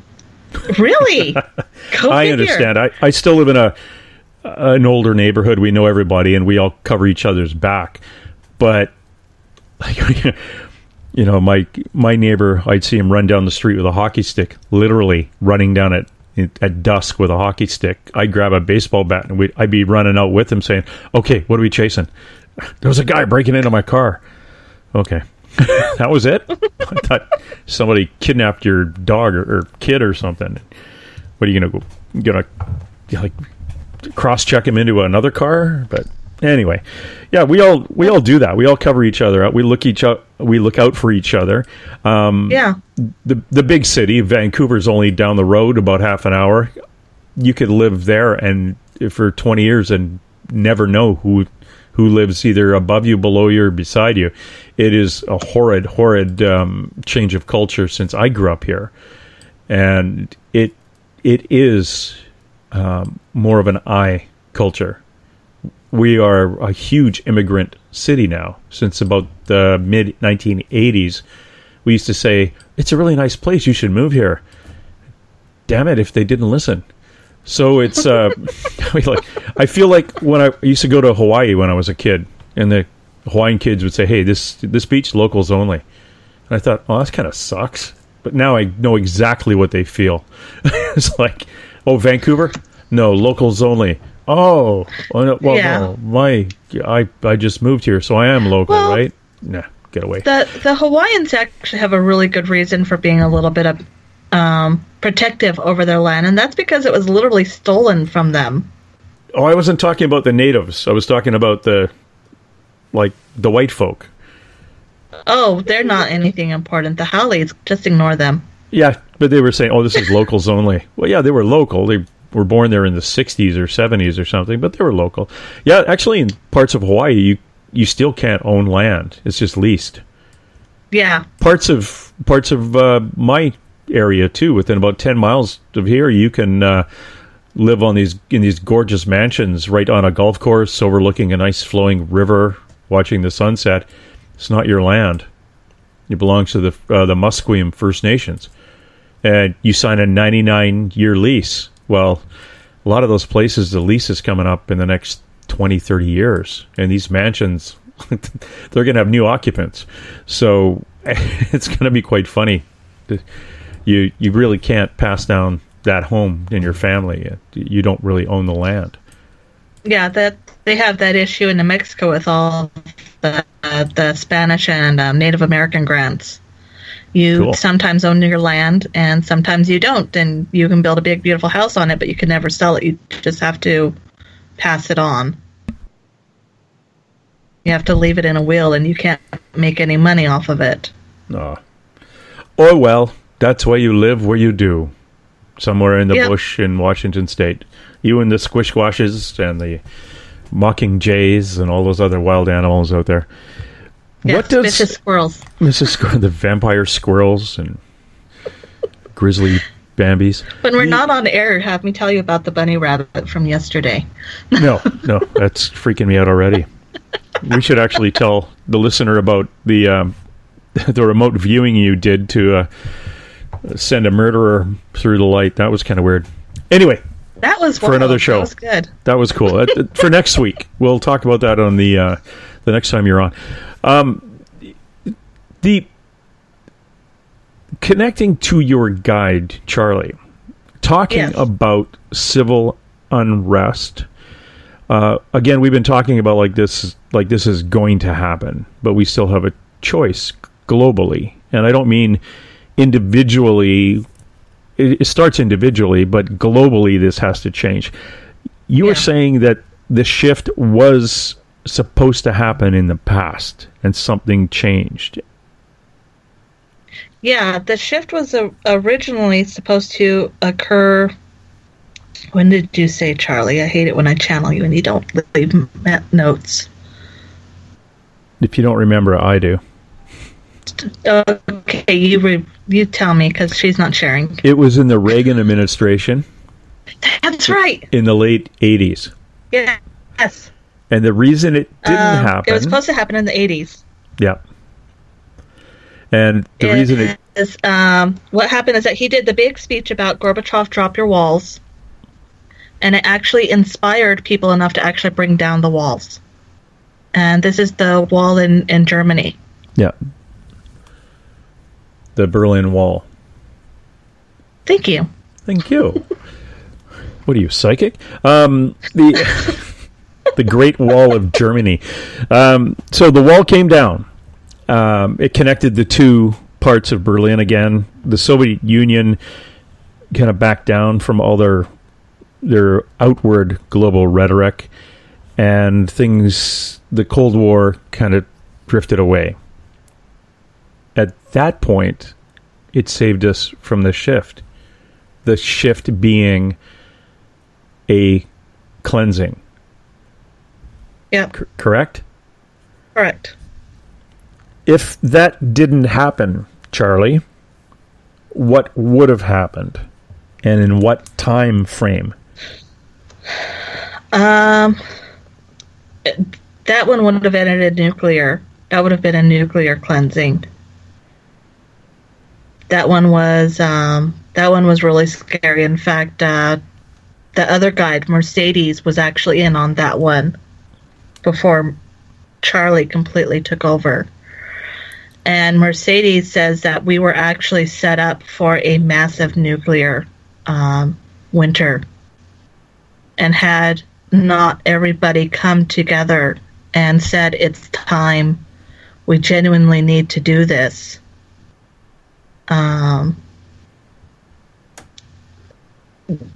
there'd be nothing. It'd just be a few scattered individuals, small tribes here and there. It would have been incredibly catastrophic. In fact, that's how Mercedes died. She actually took a couple nuke hits to prevent the fallout. There was a Russian nuclear submarine that got an order to launch, and the commander, who was part of a group of submarines, refused to launch. And I can't remember his name. I think he just passed away a couple of years ago. But it was a mistake. Yes. And he was supposed to, press the button and he was launch on the supposed to press the button immediately. What it was is it was a new tracking system, satellite tracking system. And they were already aware of a situation with the tracking system that it was having problems. The alarms went off, indicating that there were several airborne U.S. nuclear weapons headed towards them. He took into account that this had that they were having issues by his own account and by the records that he reported to his commanding officers, that he knew the system was having problems. He gave it a little bit of time. It eventually cleared up, and it was good. Yeah. Okay, that was I just looked it up. It was a Cuban Missile Crisis, and he had a vote, and they had to have everybody on the same page. Everybody had a vote for it. It had to be a unanimous decision of all three senior officers on board, and he didn't vote for it. Vasily Arkhipov, basically credited with saving the world at that time. Let's see here. Where's my notes on Mercedes? Yeah, because that happened a second time with them. Where's Mercedes' notes? Yeah, my dad worked for the reserve military during the Cuban Missile Crisis, and it was pretty darn scary for him too. And I've always said this, like, for anybody new here, my dad was a captain in the Canadian military, responsible for the evacuation and reoccupation of the area of British Columbia that I live in, just north of Seattle. And he had cyanide capsules to give my mother and I, so he wouldn't have to worry about us while he was doing his evacuation. And they started the evacuation about 80 miles east of here. 50 miles east of here. And everything between there and the coast was completely written off at that time. And we are literally, I'd say 20 miles, 25 miles away of the Hanford nuclear facility in Washington State and Cherry Point, where there's a lot of nuclear submarines run out of for the U.S. Navy. So we're kind of a hot target area all through this part of the Pacific Northwest. So it would have been kind of awkward, to say the least. It wouldn't have been missiles. Yeah. It would have been the bombers coming over. Yeah. And I found Mercedes' notes. For those of you asking, Mercedes is one of my other guides. She's a little bit more secretive. She doesn't come forward. So the fact that she's coming forward right now to help Charlie out is really cool. Her and Charlie don't always get along, so the fact that they're playing nice right now is a nice thing. And the one that I was telling you about happened on the 26th of September, 1986. And it was Stanislav Yevgerovich Petrov who turned away that. And that was actually something that Mercedes intervened on. What was the date? The 27th? The 26th of 26th. September. 26th 1983. Oh, 83. Okay. Oh, my dog, I'm dyslexic. What else? So, Soviet nuclear false alarm incident. There you go. There were actually several of them, starting with the Bay of Pigs and the Cuban crisis. Mm-hmm. And these were all, for some odd reason, something intervened psychologically with each of these individuals, causing them to delay reaction and thus saving the world from nuclear fallout from the nuclear winter. Interesting. The nuclear early warning system of the Soviet Union reported the launch of multiple U.S. Air Force Minutemen intercontinental ballistic missiles from bases in the U.S. These missile attack warnings were correctly identified as a false alarm by Stanislav Petrov, an officer of the Soviet Air Defense. This decision is seen as having prevented a retaliatory nuclear attack based on erroneous data on the U.S. and its NATO allies, which would have probably resulted in a nuclear war. Probably? And the deaths of hundreds of millions of people. Investigation of the satellite warning system later confirmed the system had malfunctioned. These malfunctions, could Mercedes or Charlie tell me if those were actually malfunctions or are they planned events? And then it's They're up planned to events. So then it's a planned event by who? Sometimes the political sides, the political forces. Mercedes is saying in 2 of those incidences, they weren't false alarms. She intervened. And the weapons were MIA after her intervention. And that's why nothing hit. And it was then reported as a incident. There are ET influences on this as well. There's a lot of ET that was playing at this time. I do know that the ET, and this is from numerous U.S. military sources, it intervened in Vietnam as the U.S. started getting a little bit too close to China, kind of tickling the underbelly, which would have led to a real nasty escalation. Yeah. There were numerous reports by the riverboats, U.S. riverboat patrols going deeper into what really was China and being chased out by UFOs. And she says we had to keep our toes up on them. Yeah, we had, and then there was a Australian naval ship that was either sunk or badly damaged as it fired on an unknown object, and the ordnance just returned quite lightly to the ship. But when you fire a missile at something and it turns around and comes back, it's not going to hit you as lightly as you think. So it either sunk or almost got sunk. Yeah, so those were, they did have a shoot on sight thing policy for these UFOs or these objects that they thought possibly were Chinese. And every time the U.S. Air Force tried to shoot one down, the plane would shut down in the air, and they'd have to parachute out. Hopefully, they could get out of it. But eventually, they got told, "Don't shoot at them. Just kind of follow them around." Interesting. Now you've got Mercedes stepping forward. One of the other things too is timeline-wise, you've got the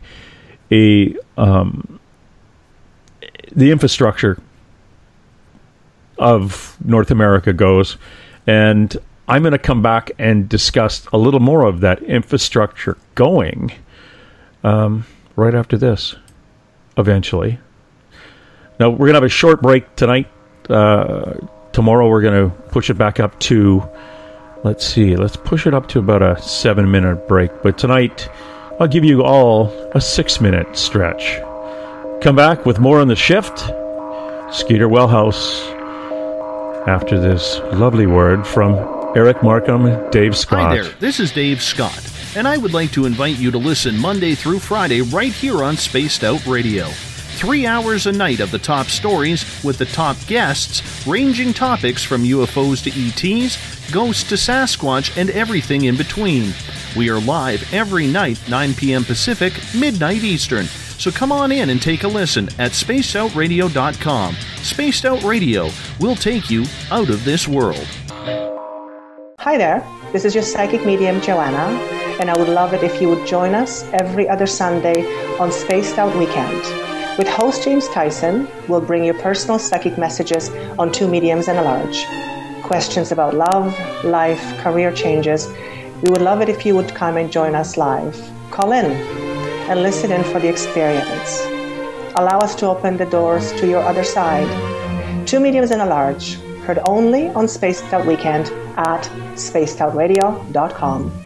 Attention Spaced Out Radio listeners. For only $5 a month, you can join Spaced Out Radio Space Travelers.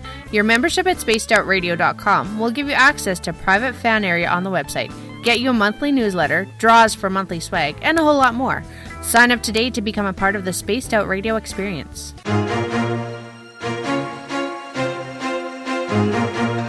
From coast to coast to coast, Blacklight Uncharted is taking on the paranormal across Canada. From ghostly hauntings to the UFOs flying above in conjunction with MUFON Canada, we're closely investigating what's going on in the northern skies and checking out the apparitions that walk among us. Check out our videos right here at spacedoutradio.com. We want to know your thoughts, we want to hear your experiences, and we want you to share your stories. The answers are out there, and we intend to find them. This is Eric Markham, news editor for the Spaced Out Radio's The Encounter Online. We have put together a great team of writers and journalists from all over the world to bring you top-quality paranormal stories, from alien encounters to the latest conspiracies. You won't find any of that fake news here. True stories and top-notch reporting as we look to bring these experiences to the mainstream.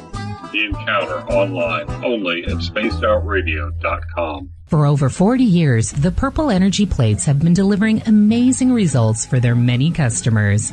Inspired by the great genius Nikola Tesla, the harmony, healing, and energetic effects of the plates have proven over and over to be beneficial and often miraculous to thousands of customers. With their money-back guarantee and the many benefits, how can you afford not to get one? Check their site for daily specials and choose from their many energy products. You won't be sorry. Visit them today at purpleplates.com for mind, body, and spirit, and expect a miracle. Patrolling the Pacific Northwest, we are always on the lookout for the strange and unassuming stories that real people are experiencing. Hi, I'm Vincent Zunza from Pacific North Weird. Me and Alexandra Sullivan have teamed to bring to you those odd stories that never seem to make it into the mainstream. Stories so weird that will leave you scratching your head wondering, is this real? It's as real as it gets with Pacific North Weird. You can watch our videos right here at spacedoutradio.com. Find yourself constantly looking up in the sky, looking for answers? Have you had extraterrestrial contact? Are you an abductee? Looking for answers to your experiences? Hi there, I'm R. Keith Andrews, Spaced Out Radio's resident ET expert. Join me live the first Friday of every month where I take questions from the Spaced Out Radio chat room and help you understand those from the far-off world. It's 2 hours of knowledge every experiencer should listen to. Hope to see you there.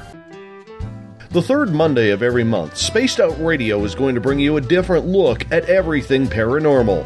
Welcome to The Reporters. Jim Mallard, Vanessa Hogel, Denise Garcia, and Christina George join me, Dave Scott, for a look at the weird and strange from the other side of the microphone. We'll break down ghosts, UFOs, cryptids, and the people investigating them.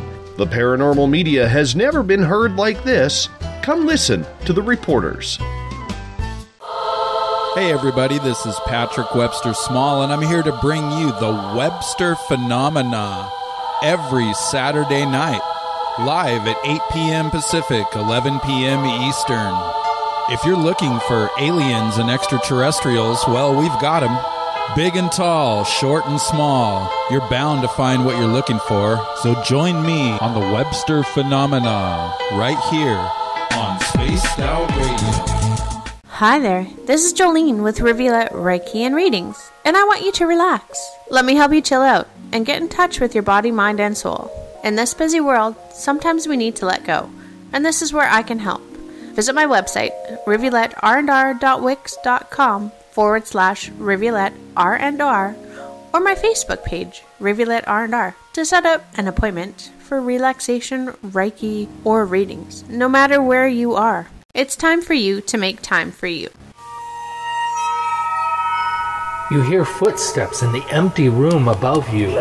A rocking chair begins rocking by itself. Don't be afraid of the things that go bump in the night. Reach for Spirit Storybox, the iPhone app the Huffington Post UK called the only ghost hunting app you will ever need. Spirit Storybox. The spirits are telling their stories. Are you listening? Tonight's edition of Spaced Out Weekend is brought to you by spacedoutradio.com, where you can now sign up to become a Space Traveler member. Now, for the final time tonight, here's Spaced Out Weekend's James Tyson. Welcome back, everybody. And if you want to harass me on Twitter, if you want to teach me how to speak English on Twitter, you can give me a shout at Spaced Out Weekend. Go to my Facebook page, Spaced Out Radio Show, or Spaced Out Weekend, James Tyson. Look for all those things on Instagram. Oh, I forgot to tell everyone on Instagram that we were on tonight, Skeeter. Sorry about that. Only the psychics showed up, the ones that actually knew. We're on. We are back with Skeeter Welhouse, and we are talking about the shift, all the happy things, like nuclear war, cleansing of the earth. But we still have the underlying little banner that goes at the bottom of this saying, it is up to us whether or not we accept this. There are people out there, Skeeter, that actually have written books on this thing called the shift. And they thought it was going to happen in 2012, and they went on a limb, and they had their own little podcasts, and they're out doing all this thing. And they said, it's going to happen. I've read all these different Bibles and books, and everything points, next Wednesday at 3 o'clock. And next Wednesday at 3 comes and goes. Nothing happens. Now, if you were a scientist and you were sitting around and you're thinking, okay, I have all this stuff I'm going to put together and see if it actually works, see if it actually exists, and their experiment fails, you don't run and hide. You go back through all the data, all the information, and find out what was wrong and why, and continue to find out. I wonder if these people who are out there who were so loud with this thing they called the shift, and it was almost the end of times, but similar, like lots of earthquakes, volcanoes, that whole bit. And where they are, it'd be good. Where are you now? I'm hiding. I'm a nanny in Cleveland, and I don't want to talk about it. Or do they actually go back and are rethinking this? What do you think? Actually, what I've observed is that a lot of them have just gone back to review the information. Others are presenting it in different ways. Instead of presenting it as the shift, as an apocalyptic end-all, they're coming out and saying, if we don't change XYZ, this is going to happen. And ironically, what they're saying is going to happen is actually a part of the shift. So they're taking their scientific data, what they're showing is actually going to trigger this, and they're applying it on a smaller scale that humans are more capable of digesting, even though a good number of them are bucking it, like climate change, global extinction of animals, the poles shifting, the rising water that's slowly going to eat up all the oceanfront property and create new oceanfront property. These things, these scientists are bringing forward still. They're just not labeling it as the shift. They're just saying, we need to change or this is going to happen and it's going to hurt us. Presenting things as the shift, and it's why even those of us in the non-scientific field are very nervous about talking about it, is that it is a source of ridicule. Oh, we're above all this. Look at us, we're great. We've got Facebook and Twitter and Tweeter and Twatter and we've got all this great stuff and we're a global community and we're all this. No, we're not. We're actually very separated. And we tend to ridicule and put down and make fun of and dismiss and ignore things that we don't want to hear. I mean, think about it. If I came to you and said, James, I think there's going to be a meteorite that's going to hit your house if you don't stop smoking 3 packs a day and you're not allowed to have tea anymore. And you'd be like, well, I don't smoke 3 packs a day, so that's not a big deal, but I'm not giving up the tea. So there's what's wrong with you, because obviously you're wrong, because I don't smoke the 3 packs a day and I'm not giving up tea, so I'm not worried about this meteorite. You're just funny and cute. And we do, people talking about anything like this are open to ridicule. It's good to have people who are focused and understand what they're doing. There's a fella out in the UK. Oh, what is his name? Oh, totally losing it. Brian Sykes. He was a professor of human genetics, University of Oxford. Now, Brian is an expert in DNA. He was one of the first people to pull DNA from a bone. He actually went out and had people send in the hair of what they believed was a Yeti or any of the Himalayan, 3 or 4 Himalayan, we'll call them Bigfoot, that people had seen over the years. And he found that 2 strands that he did find came from about 800 miles from each other, 2 different countries, and they were identical DNA. And the DNA was that of a polar bear. Well, there are no polar bear there. In fact, the DNA from the polar bear was matched perfectly with the DNA from the polar bear's jaw that was found in the Netherlands back in the 40s or something. And they pulled DNA from it. So they feel that this is actually a polar bear, grizzly bear hybrid. Brown bears in the Himalayan brown bear is actually a grizzly bear that we would know in North America. Big thing. And that was a big deal for him. And of course, he's doing this study at University of Oxford, and people are looking at him like, what are you, nuts? You're going after Yeti and now Bigfoot? And he says, yeah, I'm just interested and I know how to do it. So don't hassle me. Because look on my walls, these are my credentials. And we've kind of moved out of the way of, the eyebrows raising, unless you come up and say, my name is Skeeter, I'm talking to a being called Mercedes, and she's passing me this information in regards to A, B, and C. We are kind of getting over that criticism to a point, but it's still going to be out there. My Lord, my daughter shakes her head when she hears about stuff like this, but a psychic completely straightened her life out in an hour. So, try to remind her of that. Well, she is 17. She has no memory past 4 hours ago, unless she tweeted it to somebody that she can look at it on. But, so you got Brian doing this, an eminent scientist at one of the top, science universities in the planet, and he's looking for Yeti DNA and Bigfoot DNA, and I think it was brilliant.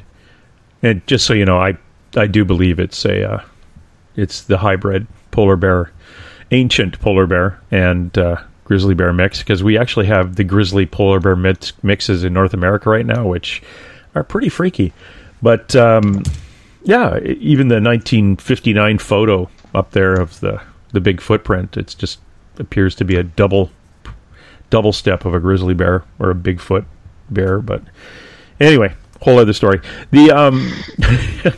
I just went off on an angle, and there I was, almost gone. So I understand the ridicule, and you have to be careful when you come out with something like The Shift, where you're not only talking about, I've seen a UFO, and people can kind of nod and go, well, I've never seen one, but maybe one day I will, and off to go to the 7-Eleven. You're now saying, if you don't smarten up, we're going to lose the infrastructure. You're going to be out of work. You better know how to make your own clothes, raise your own food, skin your own sheep, that kind of thing. You better get your stuff together. And after that, there's going to be people coming and wanting to take it from you. So you better calm down and just relax and give them hugs and give them the stuff they need. And if we don't get along after that, the polar magnetic pole is going to shift, and you're going to be earthquaked and flooded and out. But you had told me something again once, and this is where I'm going to jump in and ask Charlie to step forward again just to confirm it. And you were saying to me privately, or in one of our other conversations last week, that the civil unrest may actually turn to global unrest, which may end up turning into a nuclear issue, challenge. Yeah. A nuclear war. I just hate saying it out loud. Just a nuclear challenge again. What does Charlie have to say about that? Are we going to be seeing that? We're going to see people flailing them about, she says.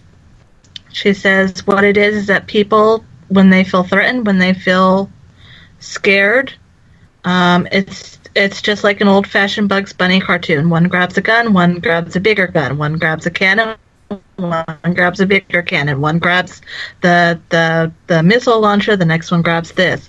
It's a one-up, and it's out of fear. It's out of dominance. It's out of a need to... I have a description for it, but it's not radio-friendly, so I'm just going to say it's an attempt to show that I am more than you are.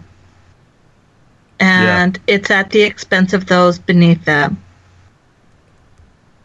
And where do we fit in on the hierarchy? We're the ones who are at the bottom. We're the ones actually that are going to be provoking as we come together. As we move together. I mean, already there are states that are making laws against people gathering peacefully in protest because it scared them to see us in that large in numbers come together.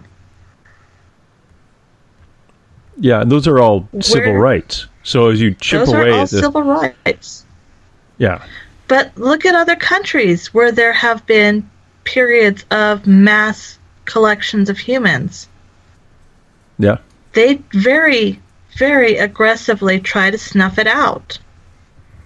There's a very famous play about civil unrest and the people being wiped out and left in it. Les Miserables is a fantastic literary and theatrical representation of this in a way that people can relate to. The really scary stuff is when you actually start reading history that wasn't sterilized and filtered and start seeing that throughout our, especially on this side of the 1900s, we've been very aggressive about shutting down civil protest. Yeah. Because it frightens the people above us when we actually start working together and start taking care of each other, because that means that we're starting to waken up. Yeah. So it's a lot more fun to have us look at the latest thing that Kim Kardashian is up to, or the latest, greatest tweet from goodness only knows who, or whatever, rather than have us actually communicate with each other, agree that we're unhappy with something, and stand together against them. The problem and it is going to come to the point. It will come. Aggressive. And we've talked about this before, too, is that's why it's such an even split around the world. Yeah. It's not the masses against a small group. It's a big group against a big group. Completely polarized on ideals. Yeah. And again, not just, flogging that dead horse, not just North America, but Europe is about to blow a gasket. It's funny, if you, and I'm not one for, foreseeing stuff like this, but I would guarantee if you started looking politically globally, you would start seeing things like those parties that you thought would never go anywhere. The really far right or extreme far and left ones that were just kind of the lunatics fringe, they're all starting to really pick up steam. And when they start getting close into office and people for some unknown reason start voting for them and start buying that whole kind of bizarre either left or right rhetoric and bringing it home with them and building signs and protesting, it is going right around the world. So something's afoot. I talked to some of the psychics in the last few years, and over the last couple of years, they've had their spirit guides replaced by extraterrestrial spirit guides, and a lot didn't want to say it out loud, but we got them to talk about it a bit on the show. But some of them still, okay, I'll come on, but I'm not going to talk about if my new spirit guide being a tall blue guy from the planet Kuzbane.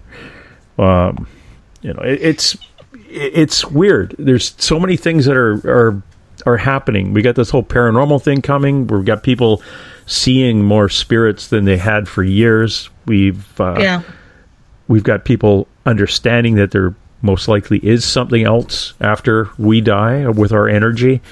We've got people now listening and understanding that, I can phone in and talk to Joanna or Skeeter, and my dad did come through. How the heck did Joanna know that he used to like fly fishing, or he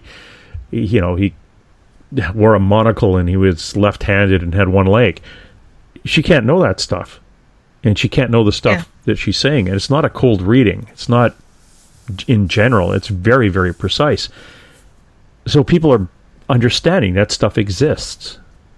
You are communicating with the other side. Now we get these communications from the other side. What the heck? What is going on? And it's creepy because I've been watching it since I was a kid. I kind of was able to call things that were going to be happening, and I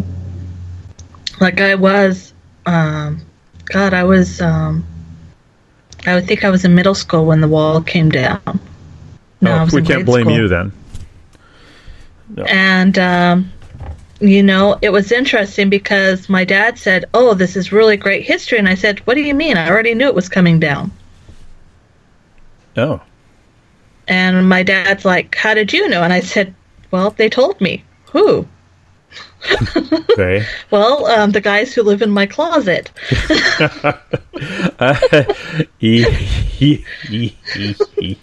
And this is talking to a man who's an engineer and works for the government. So this is a really interesting conversation.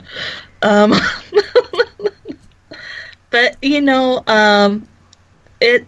it's very hard for those who know about it in the scientific field and for those of us who are in the metaphysical field. It's very hard to come forward and talk about things because how do you explain how you know? I mean, if I was a scientist and I could give you a bunch of facts and a bunch of numbers and a bunch of research and show you my funding and grants and all this stuff behind me, then it gives me a little bit more credibility, but I could lose all that credibility in a heartbeat. And I wouldn't want to risk that. As a person of the metaphysical world, it's still touch and go because I can have a certain reputation about me. Everyone who knows me, I come from a place of love and light. I wouldn't want to hurt anyone or give anyone bad advice or do anything that would cause or cause you to fade away. Try help. Yeah. But I want you to heal. I want you to have everything there so that you can feel loved and be taken care of and cross over. Like you said, I did that one with you, and I allowed him to use my body, my energy, myself to give him what he needed to go over. That's what I do. I want people to move on to their happy place, to their better place. So I wouldn't be telling you about the shift if I didn't think there was a chance that as a human species we could move together and serve each other and avoid it again and come out better for it. We're due for another renaissance, but we're also due for another ice age. Which do you want? Well, personally, I've it's kind of the Renaissance. I don't know. They wore really funny clothes and wasn't too sanitary. The Ice Age, on the other hand, at least I get to move south. Skeeter, you want to open the lines? Is Charlie available to chat Charlie's with somebody? Charlie's go for it, and so is Mercedes. Alrighty, if you want to call in and ask a question, please keep it to the shift related. I don't want you to phone up and say, is my grandfather here and am I going to get a boyfriend or a job by Wednesday? No, you're not. Give us a call at 575-6 694-6634. Don't hold back. Ask some pretty specific questions. Remember that you're not asking Skeeter. She's not going to take them personally. She's just going to pass on information from this, I was going to say human, this person who, and I'll leave it at that. We're going to pass the information from Charlie. Individuals. The individuals, Charlie and Mercedes. 575-694-6634. Again, 575-694-6634, or you can get a hold of me via Skype, James _Tyson. 575-694. Listen. All right, what have I done? Or James _Tyson 32 on Skype. James _Tyson 32. Skeeter, was that you? No. Okay. No, it's me. Me who? Elizabeth. Stop Hi, that. Elizabeth. How are you doing? I'm sorry. I'm okay. I have a question. Go ahead. For it. All right, so I'm an intuitive. Do I have a role for people in the shift? Yes, you do. You're a healer. Okay. What you're supposed to be doing... Give me just a second. Mercedes isn't being nice. Mercedes is a little bit more aggressive, and she says really because of your connections with the web itself, that energy that encompasses our entire world and other worlds and beyond our worlds. Mm-hmm. You are intuitively driven to find people who are broken. Mm-hmm. And to reignite their light. Also, you're very good at finding truth. Truth is your biggest power. You have an ability to reach out and touch people and get them to tell you the truth. Okay. So those are your two things. And as you push forward and bring out more truth and aren't afraid to call out people who aren't speaking truth, that's how you're going to be helping with this. Okay. So keep speaking the truth and keep confronting people who aren't speaking the truth. Exactly. And healing. Forget healing. Okay. Yeah, don't forget healing, because when you catch them lying, you're going to smack them with a shovel. I really am. Yeah. I'm going to walk them down and go, I can fix that. No. I can fix that. Whap, whap, whap, whap. I can fix that. Just, is there something behind my horse there? Just bend down and look. Yeah. Whap. All right, now you two are just being silly, and it's got nothing to do with me. Okay. Well, thank you. Did you want something more in depth than that, or did you just want surface stuff? No, we could go more in depth. Is there anything in the next... I'm not sure if this is going to continue to happen or if it's done happening. I tend to get people who are in the sciences, I tend to get back with them even if I'm not there. So, for example, I've got a couple people coming to visit me in the next month who are really high-powered, but they're from my past. And they've done amazing things in the sciences since then. And I'm like, am I going back into whatever that is again, or is that just because we have such a strong connection? Charlie's stepping forward for you right now, and she's saying it's because of your ties to science that give you credibility. That give you that double-edged sword that make you a lot more of a force to deal with.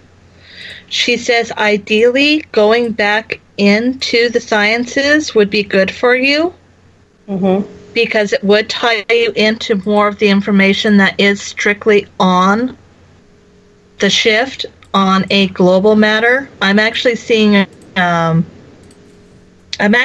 stuff having to do with the environment. But you would actually be asset there, because not only could you do the science stuff, but you could also allow your intuition to guide you scientifically. And you've already had instances in your past where your intuitive side said, no, go here. And now that your intuitive side is picking up, and you're picking up a couple of new guides to guide you into the sciences and help you out more. Okay. So that's still on. I feel like with my illness this year, I got put behind. Like I was supposed to finish my next book and then do a book on science and neuroscience and consciousness, and I'm so like a year behind, now. And it's don't worry about it. You were supposed to be put behind because it wasn't ready yet. Okay. People weren't open enough for the idea. Okay. So, but just don't worry about it. Let it flow. Okay. Let it flow. Okay, cool. She says if you look now, you'll find other people who are starting to write about what you're writing about. Mm-hmm. But the way you're coming from it is actually going to be greatly supported by their research, and you're going to be the topper. She's showing you as the cherry on the sundae.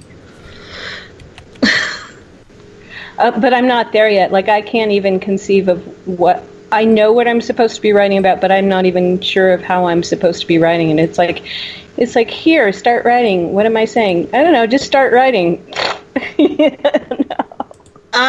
She says you've got 5 ideas written down. Is that correct? Easily. She says there's 5 primary ones, 5 main chapters. Okay. She says follow those 5 chapters, and she says don't be afraid to ask for real your friends, your real connections to back these up. Okay. And write it. Don't write it as a stereo manual. Write it as if it was a personal experience being explained scientifically. Okay. I hope that helps. Yeah, no, I was thinking of that yesterday because when our guest was on, she was talking about what happened with her DNA, what the aliens were showing her, and I said, I need to get with Eric about that and talk about hybrids and talk about, well, what can we actually do with DNA, and is that within the realm of possibility that we know about yet? And that's the kind of thing I'm always interested in. It's like, if we're going to say this wild stuff, what can we find out that's being done in cutting edge and bleeding edge science that points to it? Like, my implant was obviously graphene, but it wasn't obvious in 1991. Now it's obvious that it was graphene, and it was probably a quantum computer. Yeah. And that's amazing stuff. It is. So, but it's catching up. It's letting the times catch up to explain that stuff. Yeah. So we need a little bit more time. Cool. Yeah, that is cool. But I feel like I'm running. I need to get unanemic because when I think about it, it's like my heart gets going and I feel like I'm running. And I don't have enough hemoglobin to support running, so I better... Hey, Charlie, I was going to ask on Elizabeth's behalf, how's Elizabeth going to do this summer? Is she going to get some more energy? She is. To do stuff? Good. It's actually going to be kind of like you're going to feel a pop. Uh-huh. Almost as if one of your internal organs has popped. Well, they're thinking about taking one of them out, so I'm not sure if I should let them do that or do something else. Oh, let it go. Let it go. What does she say? What is Charlie? Charlie says Skeeter is not a doctor. I know, and I wouldn't hold you to it, Charlie. But Charlie says the organ that they're looking at taking out isn't the one at fault. Oh. Charlie actually did study medicine at one time. And what you're looking for is actually...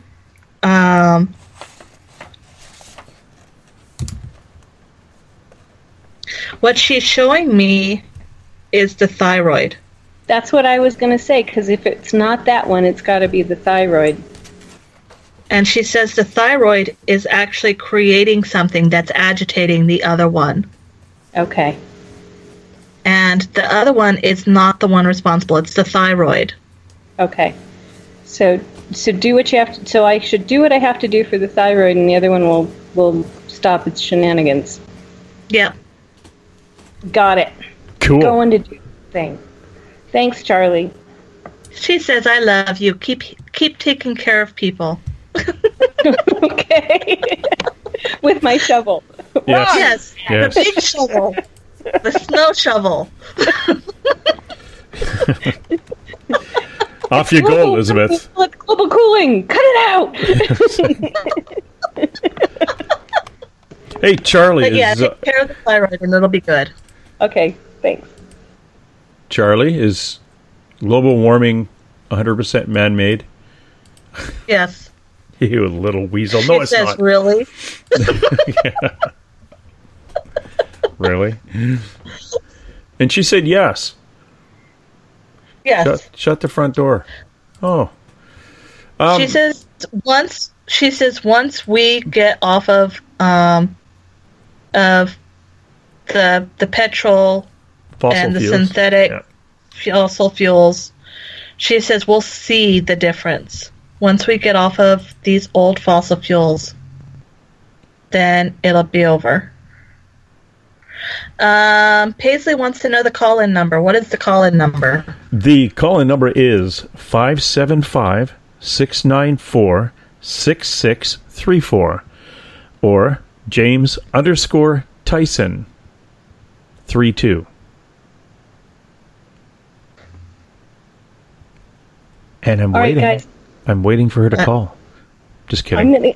I'm gonna give you love and say goodbye and thanks so much, Charlie. Thank you, Elizabeth. And Charlie says take care. Okay. Thanks, awesome, Elizabeth. guys. Thanks for calling.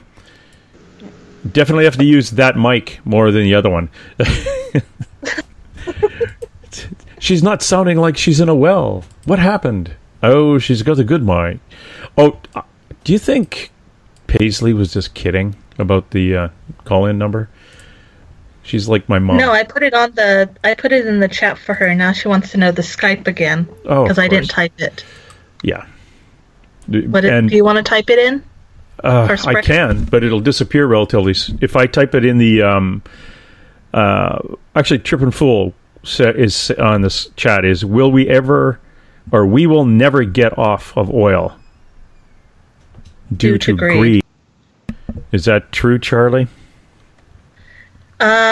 Charlie says there is actually a moment that it does come to the realization of the small people that we do need to get off of oil. And the truth is that they discover... This is going to sound really horrid, and Charlie's laughing at me because I'm apologizing. But they're actually going to discover a different form of electricity that is basically going to be just as profitable and just as healthy. They're actually going to start discovering that green can make green, and that if you cut people off from one and force them onto the other, it is just as profitable. So just give them a chance to discover that there's money to be made in other ways. Interesting. Someone just phoned and said the number's busy, the line's busy. It shouldn't be. It's a multiple number thing. 575-694-6634 again, or on Skype, James_Tyson 32. If we move off of fossil fuel, I can see this happening, and funny, I can only see it happening after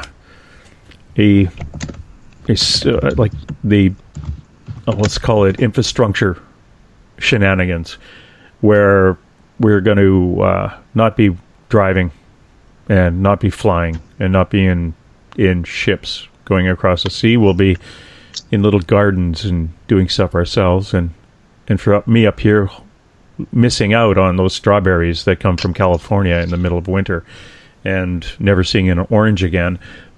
But those are the kind of things that I'd like, I'd like to see, even though we're completely but screwed what up. Charlie's telling me is that basically what you're going to end up with is think back before we had the stuff that we have now. If you go back really early on to the steamboats and the train systems and even carriages and stuff, we'll still be able to get things to other places. It just won't be the next day. You won't have next day delivery. Oh. And there are some things that we're going to have to learn to live without. No, you're not going to get fruit from Japan anymore. Oh, well, so sad. Too bad. Did you really need it in the first place? Of course. Think about Why not? We've got a question to you in the chat room. Skeeter, how is the Mercedes... Okay, people are moving stuff around here again in the chat room. I hate that. For the listener who's not in the chat room, how is it that it's a scrolling thing. Yes. Yeah. How does... Okay, I'm just You want me to read it? Because I can? You read it. Yeah, because it keeps moving. Skeeter, how is it that Mercedes knows things about what will happen to the Earth and how it is that she alone would be able to stop it? For Lisa 1, Mercedes alone can't stop it. She really is dead. She died in 1987, 88. And she knows things about the Earth because she was actually very intricate in the forming of our planet. And she herself is actually very intricate in our history. In fact, she's even shown me pictures of her in history books, which I thought was crazy when I was a kid, seeing the pictures and going, yes, I know that lady. And it turns out that it was Mercedes under one of her aliases using, I know I've brought it up on the show before, but using a puck box, Uncle Puck box, which is Mercedes set up a very intricate network on our planet so that she could travel here, there, anywhere, using aliases and information planted in what looked like little boxes, and they're left all over for everyone to find. Hold on a sec. Just repeat that, just because you broke up a bit. The puck boxes, where are they left and why? They were left in all sorts of places, in homes, in bus stop, station, lockers, airports, all over, even in safe deposit boxes in hotels. And basically, she set these boxes out there so that if she had to get from one location to another and not be stopped for whatever reason, she could locate one of these boxes, pull out the information, take on the new identity, and move forward with whatever she had to do. She called it her human box. When she had to be human, she found one of the boxes and had to work within the protocol of the box to do what she needed to do. Cool. It's like back during the Second World War, and probably a few other wars, you'd have drops of caches with clothing identification, and that you could be dropped into a place literally in a flight suit, change. You have your plan, you have your orders, and you get into your costume, really, and you assume an identity, and off you go and do it. So kind of similar to that. Yes. In fact, it was her network that actually inspired that. Well, look at her. Oh, MI5 or MI3 or whenever it was back then. Yeah, that's kind of cool. Is she single? Oh, never mind. She's dead. She's dead. As most of my girlfriends. Anyway, no. One of the questions I had for either Mercedes or Charlie, when it comes to things like solar power and alternate energy, is there enough? This is a two-part question, young lady. Is there enough out there right now to successfully help us move away from? Well, say I have hydroelectric power here. Is that? I don't know if that's bad or not. It seems pretty clean, just a river throwing through a dam.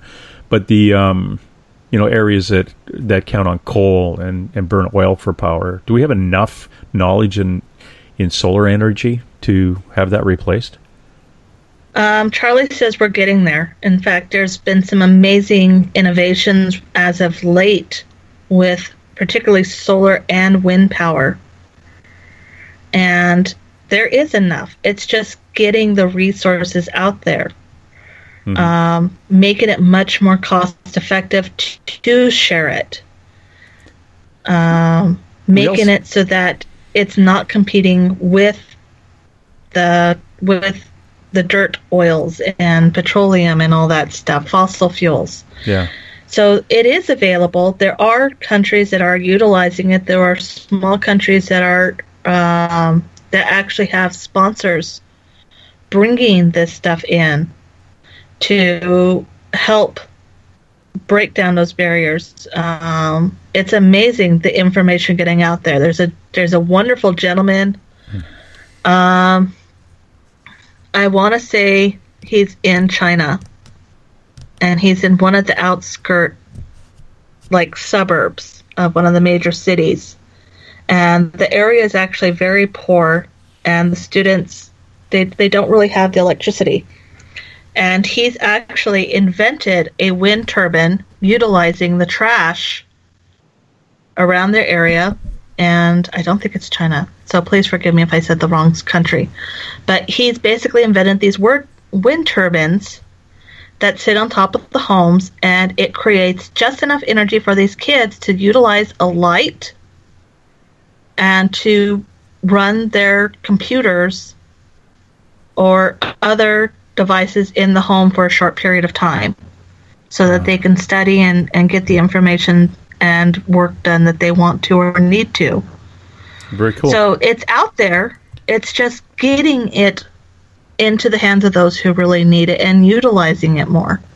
It's, I have I'm kind of got a prejudice, but you've got all these, like we said at the top of the show, you've got a famine about to hit. Hundreds of thousands of people are going to die as a result of this. But we have developed, scientists had worked a long, long time at developing food sources that would be healthy. And these had rice just packed with vitamins. Again, they came under the genetic modified side of things. Does Mercedes or does Charlie believe if those people were given the option of having a food source that was filled with vitamins that their bodies would need, that would be good for them?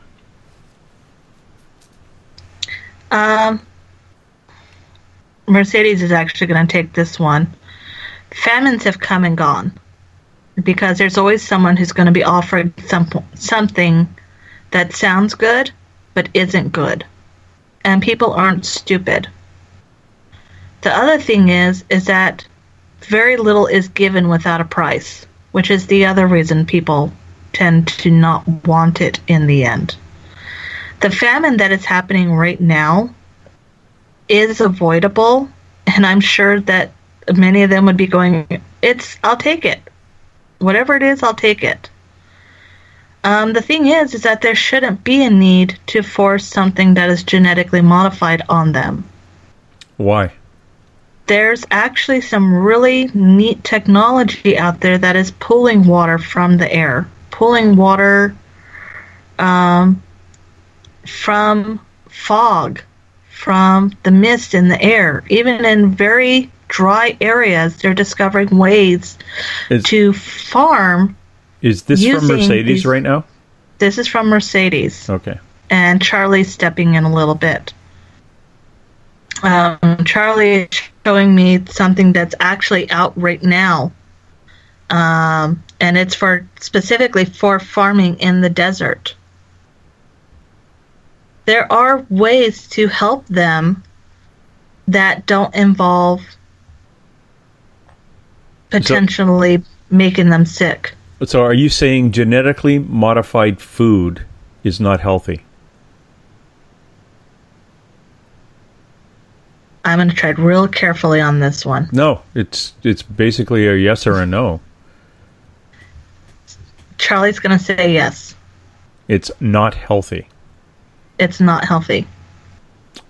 Can she say why? Because there's a lot tied to it that wasn't supposed to happen to it.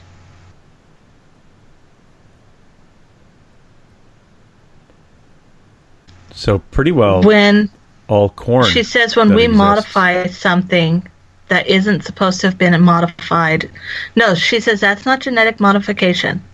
That's if you go back to the gentleman who played with the peas, who discovered the original genetics of breeding this and breeding that, that's okay. If you want to call that genetically modified, then that's fine. Go for it. Send it to them en masse. If it has been... This is the problem. This is why Charlie was being very careful. Because there's genetically modified where we've taken seeds and we've bred seeds and plants together to get a very healthy harvest. Mm-hmm. Farmers have been doing this for centuries upon centuries upon centuries, where you take the best of your crop, that's what you save, and that's what you plant the next year, and you keep going. That is a form of genetic modification. You are picking the best, and you are breeding it, and you are growing it. And that, if we are giving that to other countries, then that's good. Yeah. Then there's genetically modified where it has had extras that are not traditionally bred within the seed, where it's not that old style. It's something much more scientific. I see. That's not healthy. So you got to be careful how you define genetically modified. And that's what's scary. It's something... It's and the that's people what's scary. who run around saying all this stuff is genetically modified because it was man-made. Well, really? Yeah, I crossed a pear with an apple. It's not a big deal. It's but not if you took your green apples and you mixed them with your red apples and you came up with a really nice blushy green apple that's fabulous for pies, that's a good GMO. Yeah, so there's got to be a list of... But if you figured out... Yeah. Yeah. It's, I look at what's happening to the... And I've got 1 minute here before we got to get going. Well, actually 2 minutes. I look what's happening again to the polar bear and the grizzly bear as the Arctic ice flows retreat and the polar bears don't get out on the ice flows to eat what they usually eat out there. They head a little bit further south and they're interbreeding with grizzly bears. That's a nasty looking thing. But that would be a natural conundrum, let's say, a breeding issue. Yeah.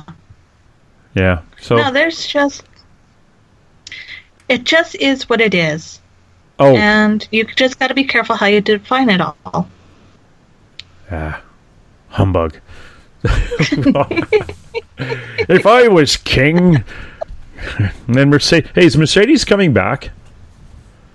She says maybe. Maybe it depends how badly we screw up.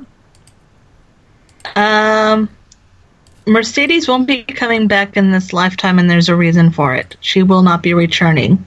Oh.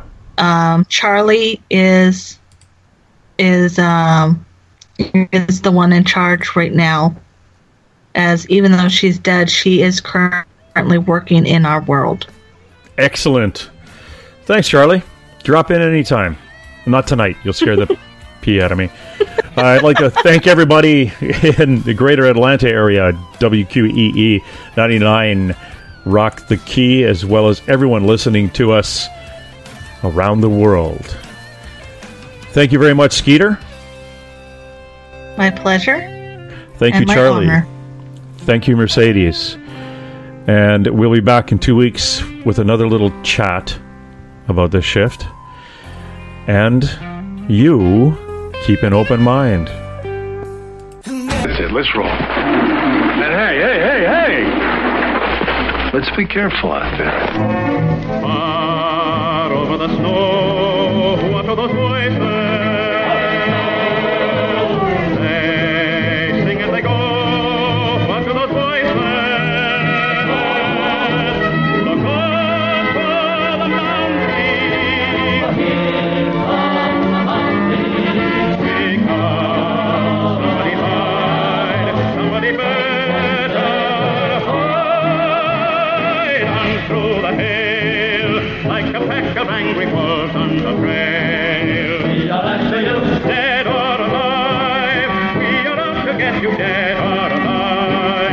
And forget yourself. If you're the one, better run away. Son, you are done, throw your gun away. Here come the Mounties to get the man that after now. On through the hill, like a pack of angry wolves on the trail. Dead or alive, we are out to get you, dead or alive. If you're the one, better run away. Son, you are done, throw your gun away. Here come the Mounties to get the man they're after. No! I see dead people. I'm sorry, Dave. I'm afraid I can't do that. Dave's not here!